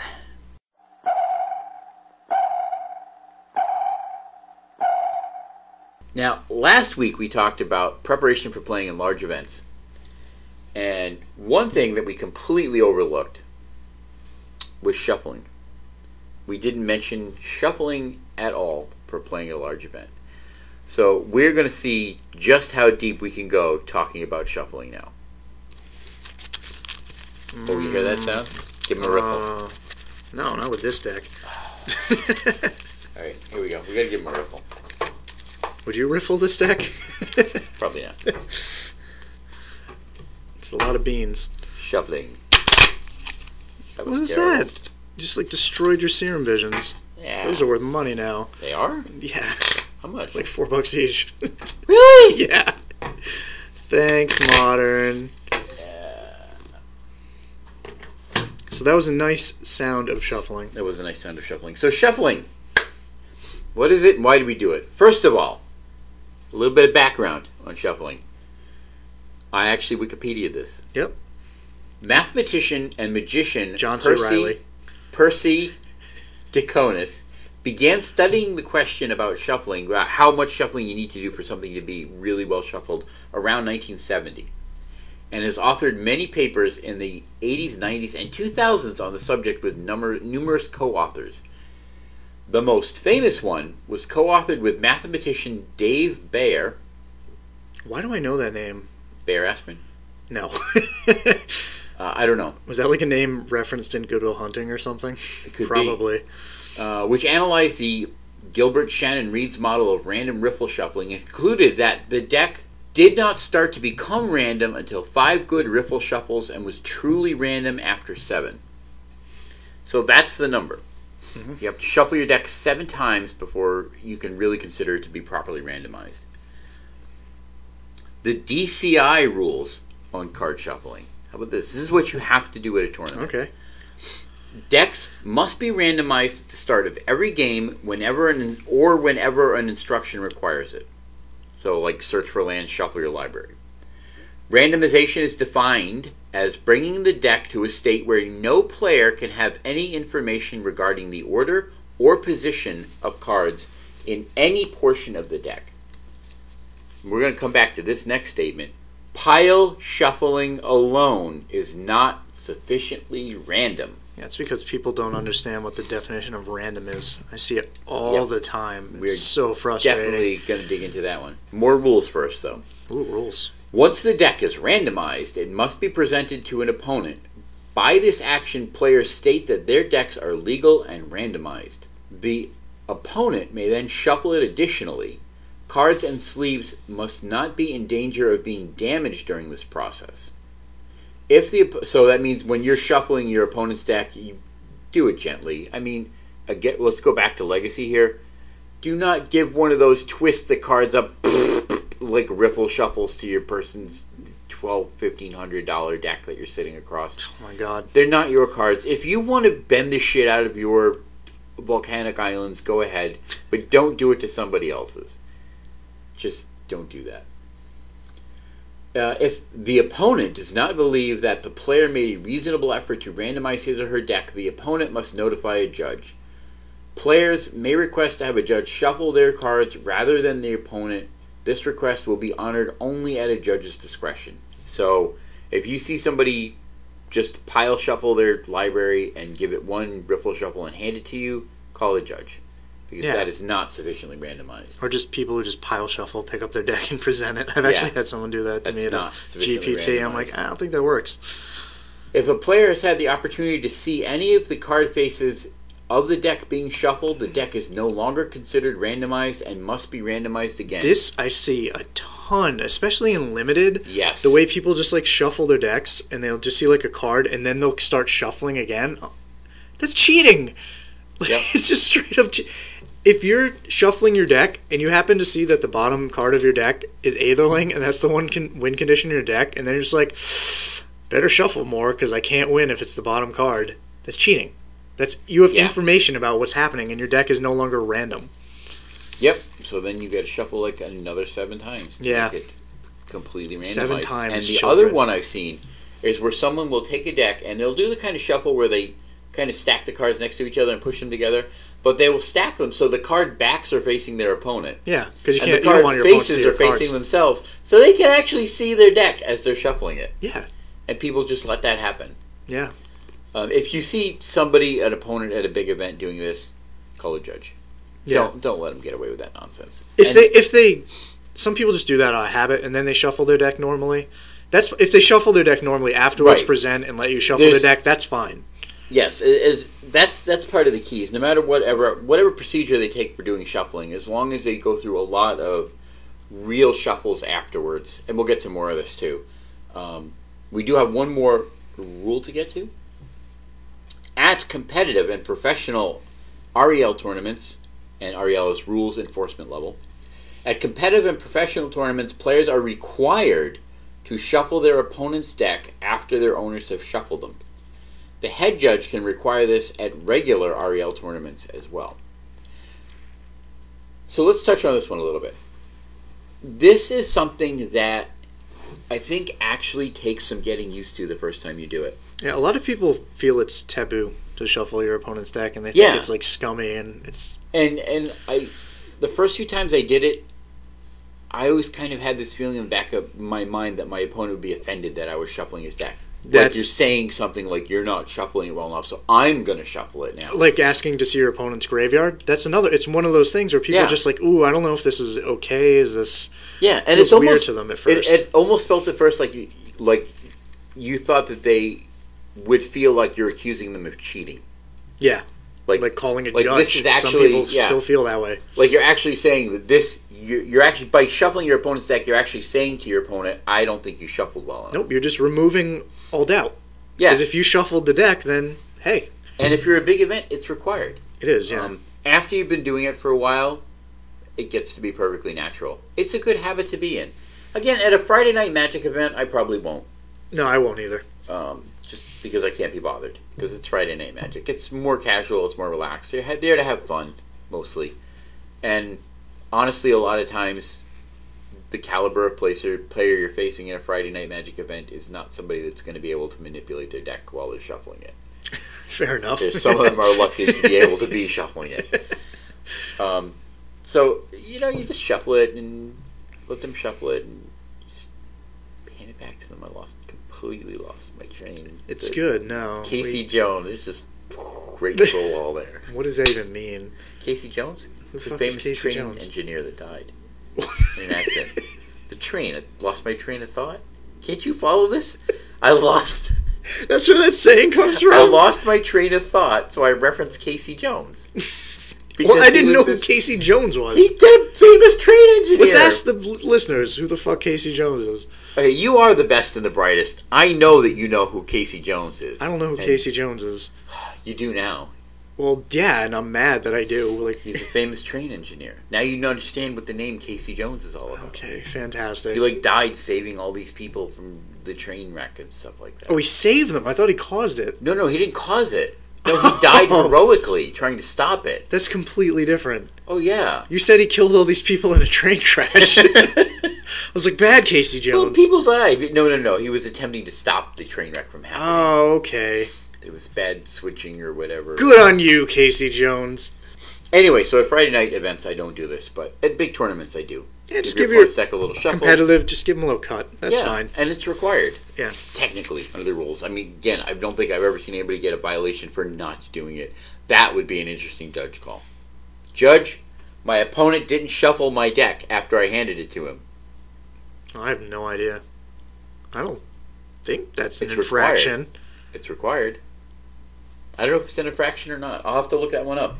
Because basically it's for the benefit of the opponent to shuffle the deck. Yeah. Right? Yeah. But if you're not doing so it's basically seatbelts? I don't know. Do it because you should. Consider it like a seatbelt. Or if you hate seatbelts, don't consider it. Public service announcement. Always wear seatbelts. Also, never buy trunk steaks. Never buy trunk steaks. So, what is the goal of shuffling? This may seem kind of obvious. It's to properly randomize the deck.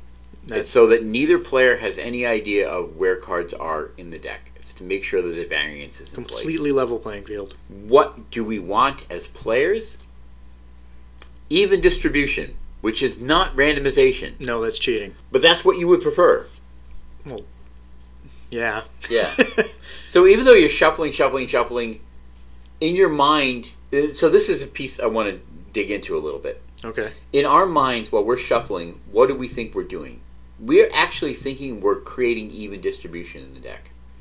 Some may think that. I don't really think that. The average person, I think, thinks that while they're shuffling, if they shuffle enough and the deck is well randomized, that they're going to draw hands and start drawing, and they're going to get a nice even mix of cards. That's not what randomization actually means. No. Random is a very different term than what people use it for. Because when you have something that's truly randomized, you get clusters. Yeah, and people think that pile shuffling and all these things fix clusters. They don't fix anything. No. Because if they did, if pile shuffling actually made your deck have different assortments of lands and spells in the way you want it to, that's cheating. It's not random. Then there's no point in pile shuffling. Yep. Absolutely. So frustrating. That's one of my biggest pet peeves in Magic is people telling me that pile shuffling fixes their draws and it makes their deck work better. I have piled shuffled maybe once in a tournament. I just never do it. I did it to make sure my deck was 60 cards. That was it. Yep. Yeah. We'll touch on this. I had it down for later, but we'll touch on this. Okay. Pile shuffling is one of the shuffling myths that exist. It does not randomize your deck. No. People will do that, and I'm going to put a link. There was a fabulous article by Flores about shuffling and true randomization. All right, so he had 2 good articles. Okay. Yeah. And I'm going to put a link to this one definitely in the show notes. But it was very good, and he goes through mathematically and explains to you exactly why pile shuffling does not actually randomize anything in your deck, even though people feel that it does. There's 2 reasons why you might pile shuffle. One is to actually count your deck. That's a very valid reason to do it, to lay out all the cards in even numbers of piles and count them as you're doing it, so you know that you have the proper count of cards in front of you. That's a very good reason to pile shuffle. The other reason is emotionally. People feel like it's going to make their deck better. Yeah. Whether it actually does or not. And perception of reality here may count for something. Yeah. Placebo effect. Yeah, there is a placebo effect. If they feel like their deck is not properly randomized by not doing that, they may play worse. I personally like to feel like I'm waiting on my opponent to do something, and I have that like moment of clarity. Some people get that moment of clarity from pile shuffling. Yes. And it's their like time between games to clear the head and do stuff. I'd rather be sitting there waiting for my opponent to do something and just having that time. So, I mean, there are legitimate reasons to pile shuffle, but that's not all you do. You have to pick it up, and then you have to do ripple shuffles or what's called the weave shuffle. We'll touch on that. It's not mana weaving. We'll come back to that. If you do anything that makes your deck less random, your deck isn't random. Yes. Like, it just completely negates what random means. Yep. It's so frustrating. And pile shuffling is actually making it less random. Your deck has to be random. Yes. It has to be randomized. 3 basic types of shuffling. Obviously, we've touched on the pile shuffle, which, and even on the Wikipedia article, said this doesn't randomize anything. It doesn't. It breaks the cards up, but it doesn't actually create randomizing. It doesn't improve the kind of draws that you're going to get or anything. Riffle shuffling, which is where you take the 2 stacks of the cards and you just kind of put them on your thumbs and then disperse them and put them together. Mm-hmm. That's the typical shuffling. And then there's a shuffle type that's called weaving, which is not mana weaving, which we will touch on in a moment. But that's where you take the 2 stacks of cards and you just push them together. That's actually called weaving. I didn't know that was called weaving. So anytime you see that there are different ways of doing it, I usually do it where I have the one pile in one hand, the other pile in the other hand, just kind of push them together. I've seen people like put them on the table and stack them and slide them together. Is what I'm doing right now weaving? People at home who can't see this, I do like the ocean. Yep, so where you take one pile of cards loosely in one hand, another, and you put one on top of the other and just kind of push them together. Jam them together. Oh yeah, jam them in there, let it bend and twist. Just ruin your deck. That's actually called weaving. That's what that style of shuffling is called. And we've already touched on why to shuffle your opponent's deck, because the rules require it. And why not? Yeah. It's a good habit to be in. You're not a dick for shuffling your opponent's deck. You're really not. You're really not. Now, I had some myths. Obviously, we've talked about the myth of pile shuffling. The other phrase that I hear that I feel like is kind of a myth that really is like a barb under my skin is mana weaving. Like people go, oh, he's mana weaving. He's mana weaving. You can't do that. You can't mana weave. The fact of the matter is, before the match starts, if you want to take your deck and put lands, spells, lands, and evenly distribute everything in your deck before you actually start shuffling it, that's perfectly legal. Yeah, because if you actually shuffle afterwards, it randomizes your deck again, and your deck becomes random. It's kind of a waste of time, because you have to shuffle again anyway, and you're going to re-randomize it. But there's nothing actually wrong with doing that. If that's all that you did... It is wrong if you give it like one shuffle and you're like, I'm good. That's the issue. If you do a mana weave, if you do an even distribution of cards in your deck, and then you shuffle like once and hand it, that's not properly randomized. Mana weave, one shuffle, party time. It's not. Yeah, it doesn't fly. That doesn't fly. But if you do a sufficient number of shuffles, ripple shuffles, or weave shuffles afterwards, then that's fine. Yeah. However you want to start the deck before you start shuffling is fine. You could have all your lands in one pile, all your spells in the other pile, and then start shuffling. It would be just as random as long as you're shuffling properly. Yeah. Absolutely. And the other big myth that, again, is like a barb in the other end of my spine is the shuffler on Magic the Gathering Online. All the time. If you've ever played on Magic the Gathering Online, you're playing a game, there's a little chat box on the side, and people will go, fucking shuffler. The shuffler screwed me. Shuffler screwed me. Boy, I guess the shuffler likes you. I misplayed on turn 2, but I'm going to blame the shuffler. There's 2 things at work here. part of it is people are jerks and they don't want to accept responsibility for either playing badly or building their deck wrong, or they're not willing to accept variance in the game because it's there. You don't hear the pros ever complain about shuffling or shufflers or variance. Well, I've heard some, but it's a general rule. They generally accept LSV it better. Bitch about variance in the game. Usually, no. He's very. He understands it's part of the game. Yeah, Magic would not be fun if there was no variance. I don't think. No, it would be like land, like chess, but it would be like chess where you know every single move beforehand. I mean, chess boils down to people memorizing these opening sequences and recognizing what your opponent's opening sequence is. Mm-hmm. There's actually people in the chess community that want to have chess rules where you start with a random assortment of pieces on the board and in random locations. That's kind of cool. Yeah. Yeah, that's kind of cool. It adds a variance. And you don't hear, but the people... And again, I'm making a very broad generalization here. It's actually a fairly small subset of people that complain this way. But it happens enough that it becomes really irritating. And so you have people that are jerks that don't want to accept responsibility for things they've done wrong. They're unwilling to accept variance, and they're not aware of what randomized means. Yeah, it's just... Why is this so hard to understand? They don't understand that you're going to see clusters. Randomization does not mean even distribution. That's even distribution. That's not randomized. You're going to get hands where you see all lands or all spells, and it's just going to happen. It's like, hasn't this happened to you in paper Magic? Like, you're not used to this? Like, this is the first time it's ever happened to you? Why are you upset? It happens much more often. Magic the Gathering Online, which, you know what? It might, because they play more games on Magic Online than they play in paper Magic. Because the games go, and sometimes much faster, because you're not interacting socially. You're just kind of clicking keys on the keyboard, and there's no chat, there's no other things going, there's no distractions, you're just there clicking away at games. Like, I can do a draft online in a quarter of the time it takes to do, like, a real draft. Yeah. Like, a real draft is like 4 hours. On Moto, it's 2, maybe 3.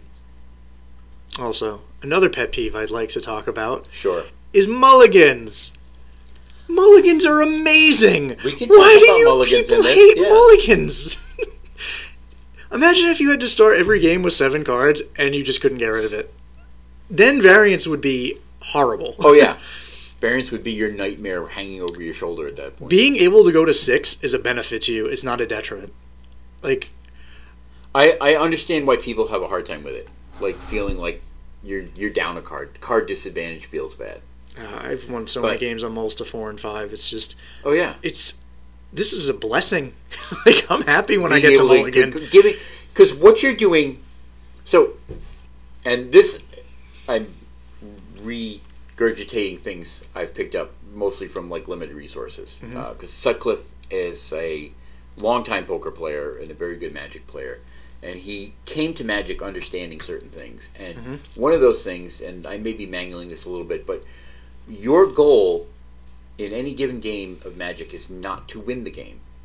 It's to give yourself the highest percentage chance of winning the game. Yeah. There is some percentage chance that you're going to lose any given game of Magic. Yes. It's just built into the game. It happens to everybody. Even LSV can go mulligan down to 4... You know, all spells, no lands, I lose. Brick off and die, yeah. The best players in the world are not going to win with those hands. There's going to be games that you're just flat out going to lose. You need to give yourself the highest percentage chance, even if that percent is 10 or 15. Or you're moving yourself from 15 to 20 by taking that mulligan. So, yeah, you've only got 20% chance of winning this game, but it's better than the 15% chance you had before you took the mulligan. It's true. If your hand can't beat Storm, you mulligan to 6 until you find what you need. Right. There's no use keeping a 7-card hand because it's 7 cards and dying. Exactly. So that's where knowing your deck really comes in, and knowing your opponent's deck, and knowing what hands you can and can't keep. We'll touch on mulligans in the future, but mulligan is an art, definitely. So again, I highly recommend people check out this article if they want to know more about shuffling, and that's probably more about shuffling than I ever wanted to know. So now it's time for our random card of the week. Yes!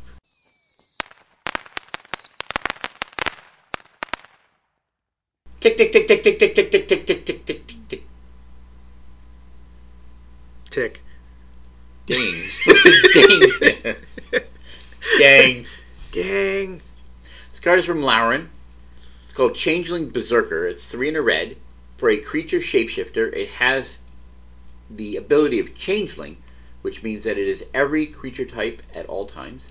It has haste, and it has champion a creature. When this enters the battlefield, sacrifice it unless you exile another creature you control. When this leaves the battlefield, that card returns to the battlefield. It's a 5/3.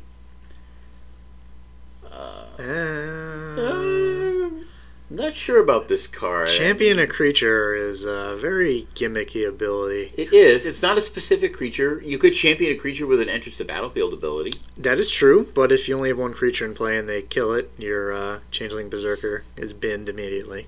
Yep, because that's a triggered ability. It goes on the stack. And I believe that if you play it into a... Yeah, you're not actually targeting, though, which is pretty good. So if you have 2 creatures and they kill one in response, you can just exile the other one. Yeah, it's kind of like a clone effect you can pick. And it's not creature type restrictive, because it's all creature I believe types. The other ones were, too. Yeah. That one's kind of cool. Like the Kithkin. Yes, yep. And Misspine Click, Fairies. Yep. And I'm sure there's others. Those are the 2 that come to mind. But he's a... It's a thing, in a limited environment. Again, I'm not that familiar with Lauren environments, but a 5/3 for 4 seems fine. He's not color restrictive. Yeah. So he's definitely splashable. He's a big body. And if you do have something with enters the battlefield abilities, you might be able to get a little extra value out of him. Yeah, you're paying a lot for that champion a creature, though. It doesn't...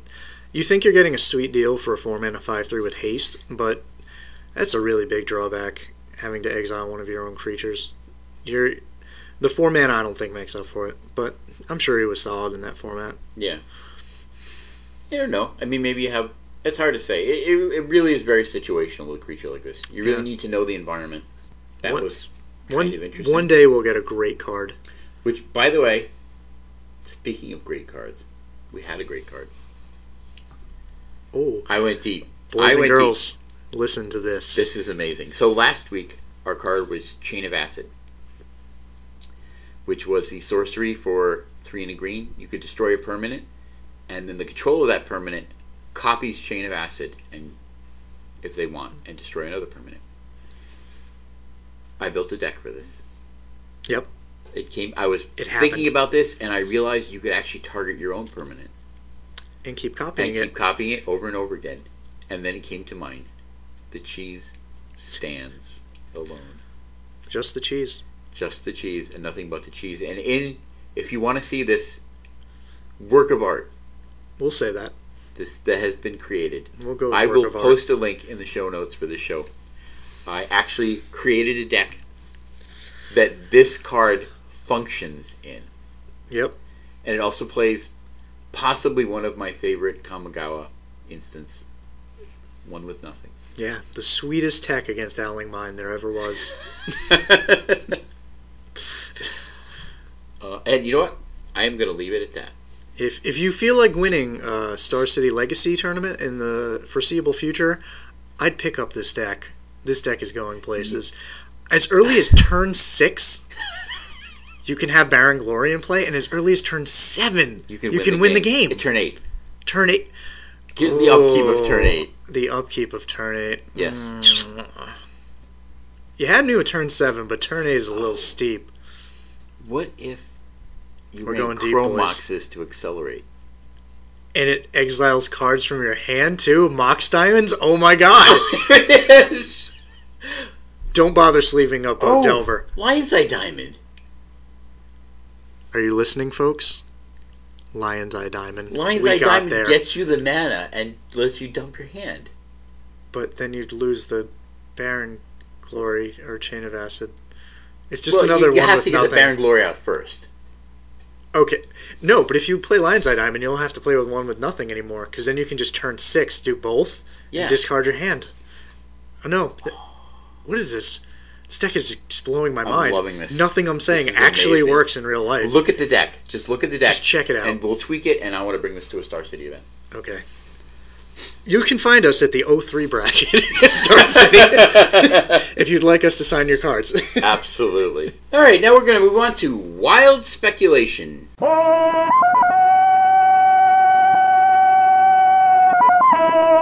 First of all, any cards you're looking at right now, up or down in price? Down, Karn.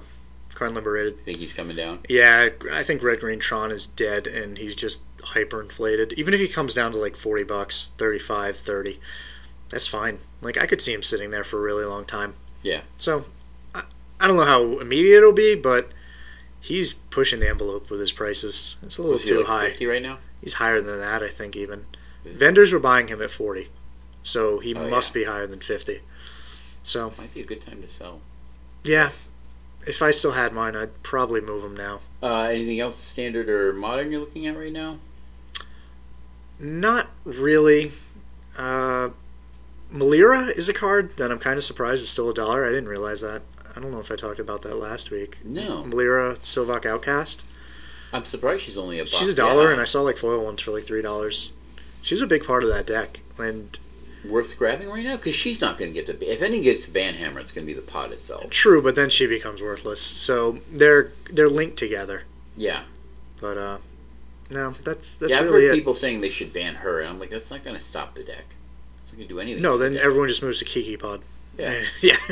That doesn't change anything. Or you still have a tier 1 pod deck. Keep playing Malira Pod without Malira and take out Viscerus here or something like that, and just run like a mid-range deck. Yeah. That's kind of what it is. All right. So one of the things I want to talk about in our wild speculation is what I feel right now is runaway inflation in Magic card prices in the secondary market. Tarmogoyf is kind of the poster child for this, and Volcanic Island is kind of in the same. I think the other duels are in the same, but Tarmogoyf has literally doubled in price, more than doubled in price over the past year. He was like $70 to $80 last year this time. Now he's around 200, maybe just a little bit over, depending on which website you're looking at. Mm-hmm. That is an insanely fast rise in prices. This is an issue because when you have cards like Tarmogoyf that are 4-rubs in every deck running green in a format, that's a huge staple of the format. And having to spend $800 to get 4 cards for this format makes an insanely huge barrier to entry that is just going to keep people out of these formats. And there's a big problem because we want to get players enfranchised in the non-rotating formats. Modern, definitely. Legacy, preferably. And I think that the continued success of the game depends on that. I don't think the game has real long-term health just playing standard and limited, because you're going to get people that are going to come in, they're going to play for a while, and they're going to leave, and you need more new players coming in. You need eternal formats. Yes. Like, if there weren't eternal formats, all cards that rotated out of standard become worthless. They just become collectible items. That's another good point in this. Yeah, they become instantly worthless. Yeah, which, when you buy packs of cards, you want to know that your cards are worth something. Yes. That your investment actually matters, and that you can open something that will be worth money and will stay worth money. That's one of the big draws of just opening Magic packs, and that's where a lot of the cards get opened from. Like, if there's no... if, like, Modern dies and people aren't opening these cards, they're just not opening Tarmogoyfs because they don't care. Yeah. Like, what's the reason to open packs if you know they're just going to be worthless in, like, a month or so when standard rotates? Absolutely. So the balance needs to be there between cards having value and maintaining value, and the prices being insanely high. An additional pressure in this is Wizards, over the past couple of years, their support of the Commander format has put additional pressure on the price of just like random obscure cards like Avacyn and Azusa. Oh my god, trying to find like foils for the cube of like cards that are popular in EDH, the prices are insane. Yeah. Like, I'm looking at I'm like, why is Hallowed Burials like $50 foil? The heartbreaker for me is Chromatic Lantern, which isn't even a great card. $25, ladies and gentlemen. $25. That's just crazy. From what I see, you've got a background in economics more than me, but what I see, there's basically three parties involved in this microeconomy: Wizards, the secondary vendors, and the players. Mm-hmm. And I really think it's in everyone's best interest to find ways to regulate the prices in the secondary market. Because, again, it threatens the long-term health of the game. And the question is there any one entity that can affect a change? And I don't like to just say, hey, there's a problem here, and not possibly suggest solutions. So I think the first player we have to look at is Wizards. They're in a unique position, and in my mind, have the greatest responsibility to affect card prices. Is they both are pushing the growth of the game because it's their bread and butter. That's what they do, is they want more people to play Magic. But they're also simultaneously completely in control of the supply of new cards.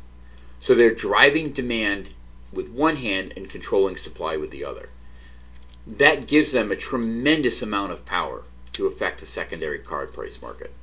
I'm going to say that there's nothing Wizards could do to fix the overall card prices of Magic.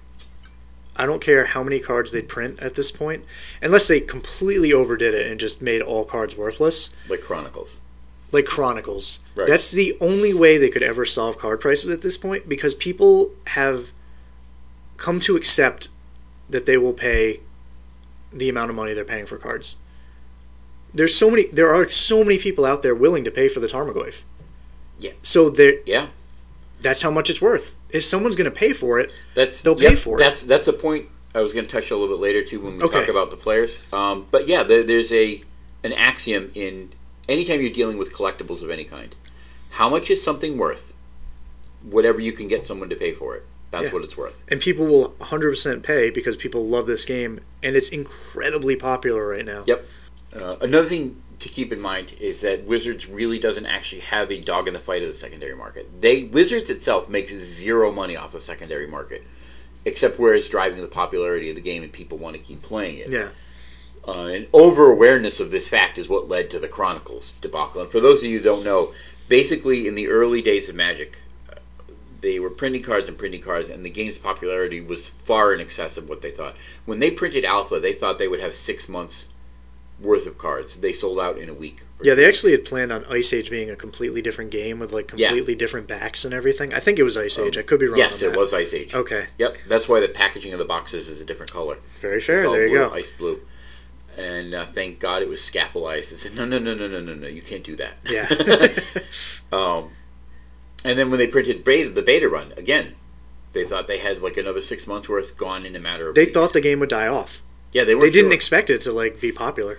So they came to a point somewhere around Revised or Unlimited where they said, this game is really popular.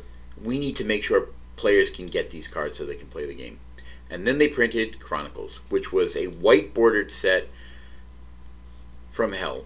Yes. That reprinted tons of the old cards. There were no duels in them, thank God. But when they did that, they immediately tanked the price across the secondary market of so many really, really valuable cards. And you can still see this reflected in the card values now, is that these older black-bordered ones have stabilized and come back up. And if you look at the black-bordered one, could be $10, and the Chronicles one could be $25. Just a ridiculous difference in price between the two printing runs.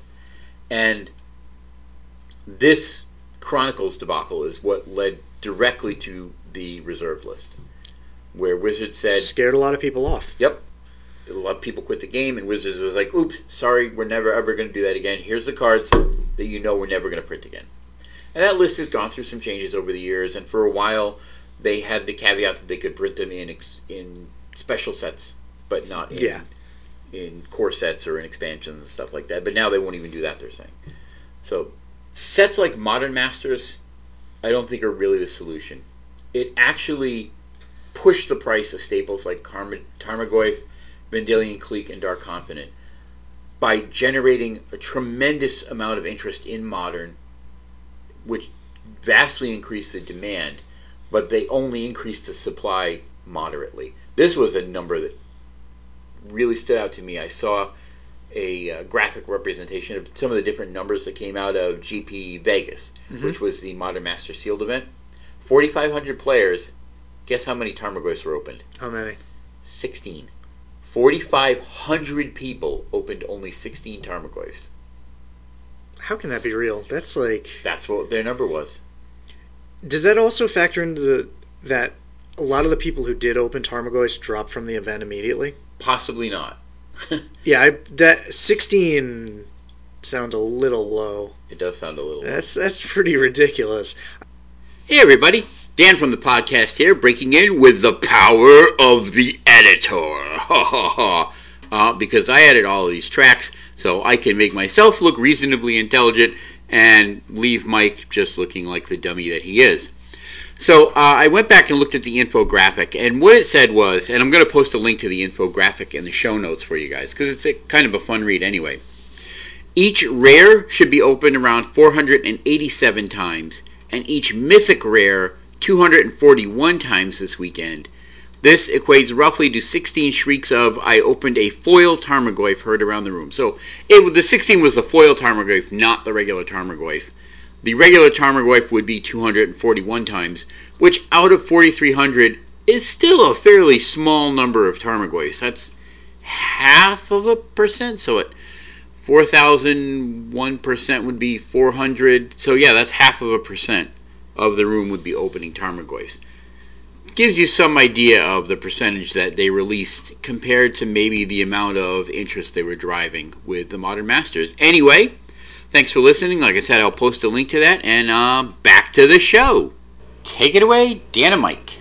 The amount of Tarmogoyfs open probably isn't enough. No, it's not enough. And there were probably a lot of people, because of GP Vegas and all the interest around Modern Masters at that time, there were a lot of people who normally wouldn't have been interested in Modern that became interested in Modern. Also, here's a little bit of financing. Yeah. When you get something out into the player pool where it's a one-of, should a player get that, usually they're interested in completing that playset, and then they actively look for 3 more. And when there's all these people actively looking for 3 more, that's going to raise the price. Even if there's more out there, people are still looking to finish their playsets, and demand is just increased, even though you put more out on the market. Right. So for everybody that becomes interested in Tarmogoyf, now they're interested in 4. True. Not just 1 or 2. It happens a lot. It happened with Mox Diamond. That was one from the vaults, and people were like, "Why is this card going up?" Like that. Yeah. That's why. Because people started getting 1, and then they're like, "Ooh, well, I want more." I want my playset now. I want my playset, yeah. And again, especially, and I'm picking on Tarmogoyf a little bit, but I think he really is the poster child. He is a unique card that's a 4 of in every green deck in Modern. Mm-hmm.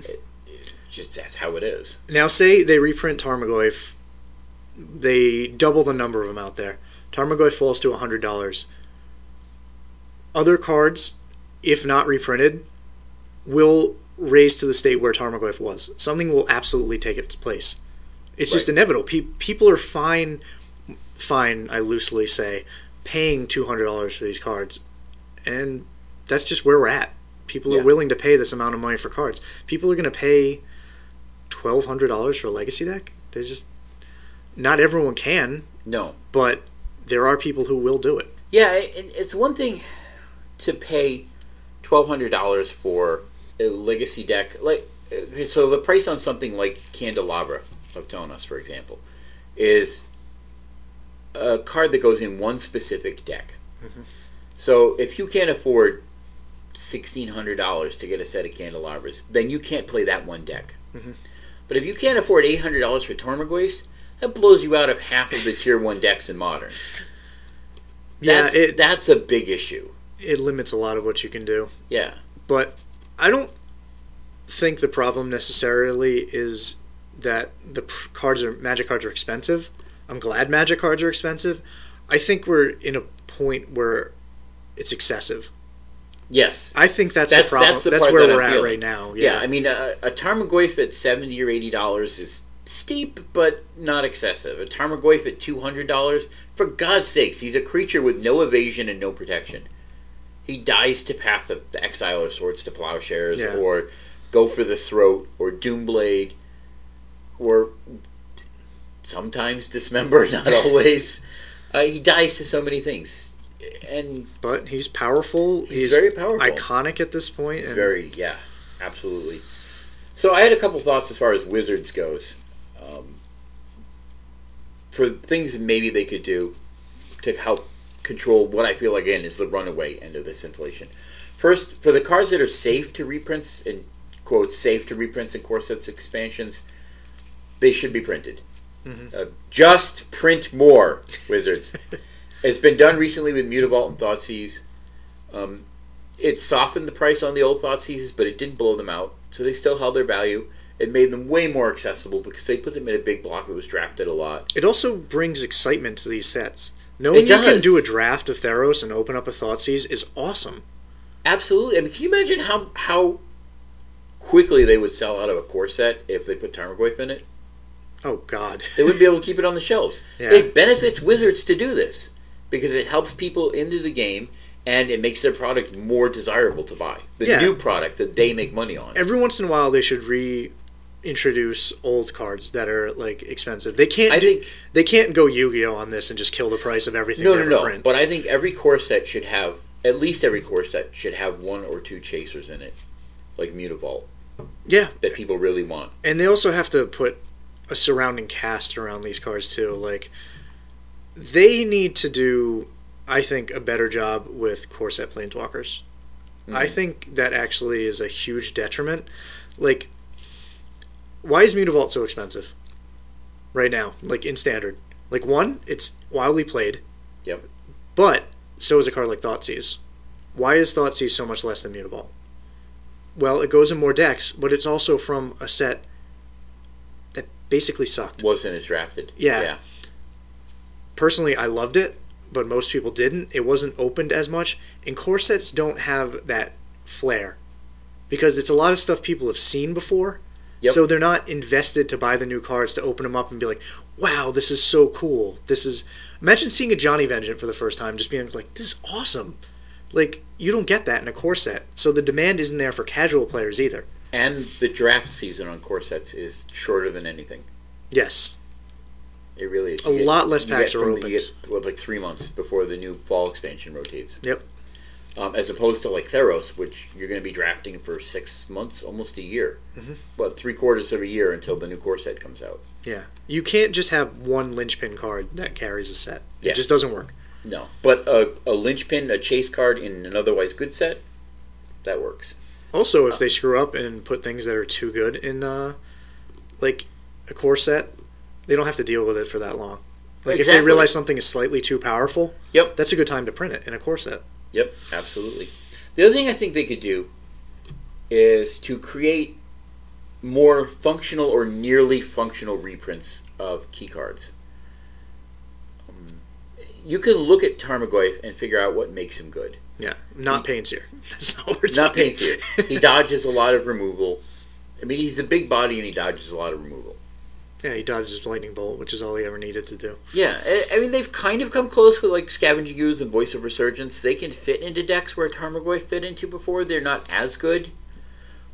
But if they printed something that was a little bit different, but worked the same way, could still dodge Lightning Bolts, and do some of the same things that Tarmogoyf gets bigger over time. So basically, Tarmogoyf comes down cheap, gets bigger as the game progresses, and dodges a lot of early burn removal. Yep. And if you made another card with like those 3 attributes in Tarmogoyf's colors, however you made it, then his prominence, even though he's iconic still, would be pushed down a little bit because you could play this other card in there and it would work just fine. I'm scared of that. I don't like that happening though, because then you start making decks too powerful and too consistent, because then you're having decks that run Tarmogoyf. Then you have 8 Tarmogoyf-like creatures. That is an issue. Yeah. Yeah. Definitely something to consider. Again, too, in the same line, is part of what makes these cards really good is when they have a truly unique effect, like Dark Confidant or Vendilion Clique. And I've basically based everything I've ever done buying cards off of unique effects. Yeah. That's why, like, spell lands are traditionally always so valuable, because usually what they're doing is unique, and that's usually why I invest so much into spell lands, like Volrest Stronghold, Gaia's Cradle, something like that. We can talk about maybe how the Innistrad lands didn't hold that. No. Which is really strange, and one day maybe I'll figure out why, but cards like Vora Stronghold, Academy Ruins, they're doing all these unique things, and that makes them valuable. Like, if there are other cards that did something like that, but maybe even worse, like, they wouldn't be as valuable. If there was an Academy Ruins that, I don't know. You had to pay an extra, or you had to sack it to get the thing back, or it wasn't as repeatable. Yeah. That hurts the price of a card. Right. Vendilion Click is the instant threat, disruption, and it's blue. And blue doesn't normally get things like that, and that's incredibly powerful. It's a win condition disruption on its own. And when a card's that powerful and does so many things and really doesn't have any competition for what it does, it's going to be valuable. Yeah, it's uniquely positioned in the game. So another person in another entity in this little submarket is the secondary vendors. And honestly, aside from being willing to cut their profits, I have no idea what they might do to soften the secondary market. No, Star City gets so much flack for what they do, but they're really not the problem. Yeah, I feel like it's in their best interest to not have the inflation get out of control, because again, if it gets to the point where people are priced out of buying, but see the thing, if it gets out to the point where people are priced out of buying secondary market cards, then the prices will soften and the secondary market vendors will still be there. So I mean, the game would have to completely collapse for there to be no secondary market of cards, and that's just not going to happen. The other entity in this is us, the players. We are the demand. We are the thing that drives the price of the cards. The shining beacon of hope. We have the most straightforward and in some ways the most difficult ability to affect card prices. We would have to choose as a collective, as a group, to stop paying ridiculously high prices for cards. If everybody boycotted buying Tarmogoyfs at $200, the price would drop. That's how economies work. You reduce demand, increase supply, either side of that scale. If you either tremendously increase supply or tremendously reduce demand, the price falls. But in a realistic world, that can't ever happen. No. Because tournaments still keep on going whether we pay these cards or not. Yeah. And then the people who have these cards and just are so better positioned than the people who don't have them. That's the thing. That the tournament structure just forces people to start paying these prices again. Yep. That may actually hurt prices more than anything. Yeah. It's very volatile. Like it is. And I'm not sure what all the answers are. I think it's got to correct soon, or it just feels like really out of control to me. I understand prices going up. I mean, 3 or 4 years ago, I bought my Dark Confidants for $18 each. I bought my playset of Tarmogoyfs for $5 each. Yep. Yeah. How long ago? I don't know. It was back when I still played Vintage, and I was playing, what was it? That Cold-Eyed Selkie deck that played like Null Rod. That deck was awesome, by the way. But it was a while ago. So yeah, I mean, in my case, in less than 5 years, the card I own has gone from $18 to $80. Tarmogoyf, in the span of a year, has gone from under $100 to $200. That's being driven largely by the increased popularity in Magic. Yes. And the increased popularity in these non-rotating formats. I honestly wouldn't care if Magic went back to a $15 game. Like, where most staples cost $15. Yeah. Like, you'd still be able to move cards easily. Of course you would. Yeah, you'd still make money. And I'm wondering if what Wizards can do is to start printing cards in a way that rares matter again, which is something that may be attributed to Mythic Rare, but rares don't hold the value like they used to. A good rare can be $8. Like, when I first started playing Magic, a good rare couldn't be that cheap.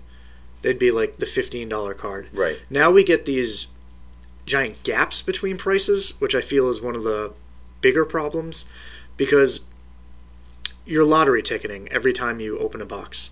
Because look at Born of the Gods. When you open a box, you're hoping for Kiora, Brimaz, nothing else matters. Basically. Yeah.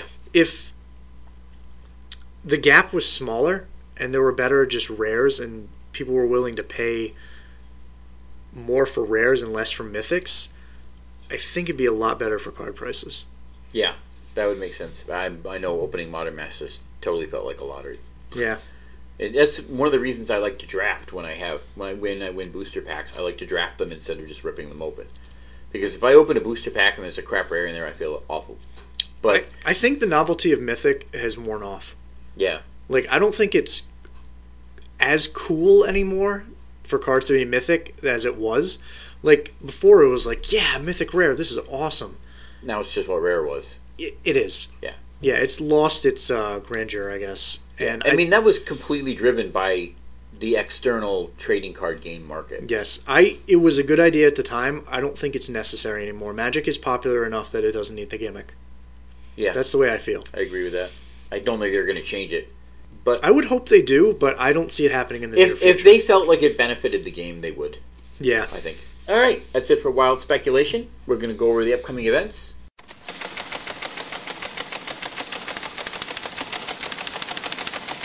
These events are for the weekend of March 22nd through the 23rd. Star City Games is running an open out in LA. Standard and Legacy, they're regular. Wizards is running their Grand Prix circuit. Cincinnati is Standard, and for what it's worth, Vienna, Austria is Theros Born of the Gods sealed. Yay. Like this past one was. And this weekend there's a PTQ in Connecticut that I will be at. In the middle of nowhere. So if you are going to that PTQ, say hi. Say hi to Mike. Say hi to me in the middle of nowhere in Connecticut. All right. Thanks, everyone, for listening.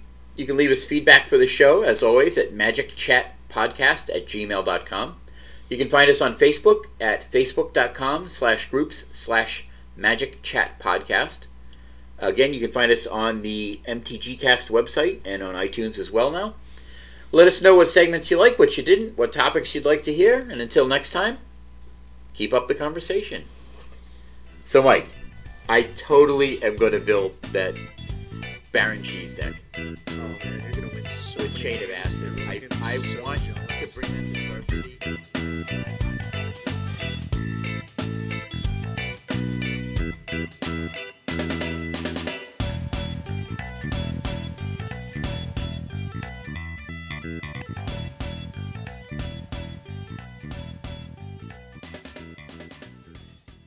Why are there so many ostriches? I was promised only a few ostriches. Excuse us while we clear our throats. We gotta sound. We need Tip-top. to have our voice pipes sweet for you lovely people, so we don't damage your delicate ears as we speak to you.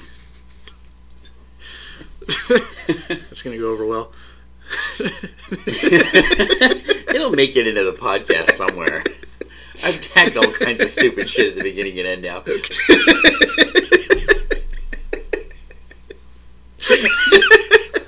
It's like that as a podcast. It's fantastic. Stuff like that. This has been a Green Bullet audio production.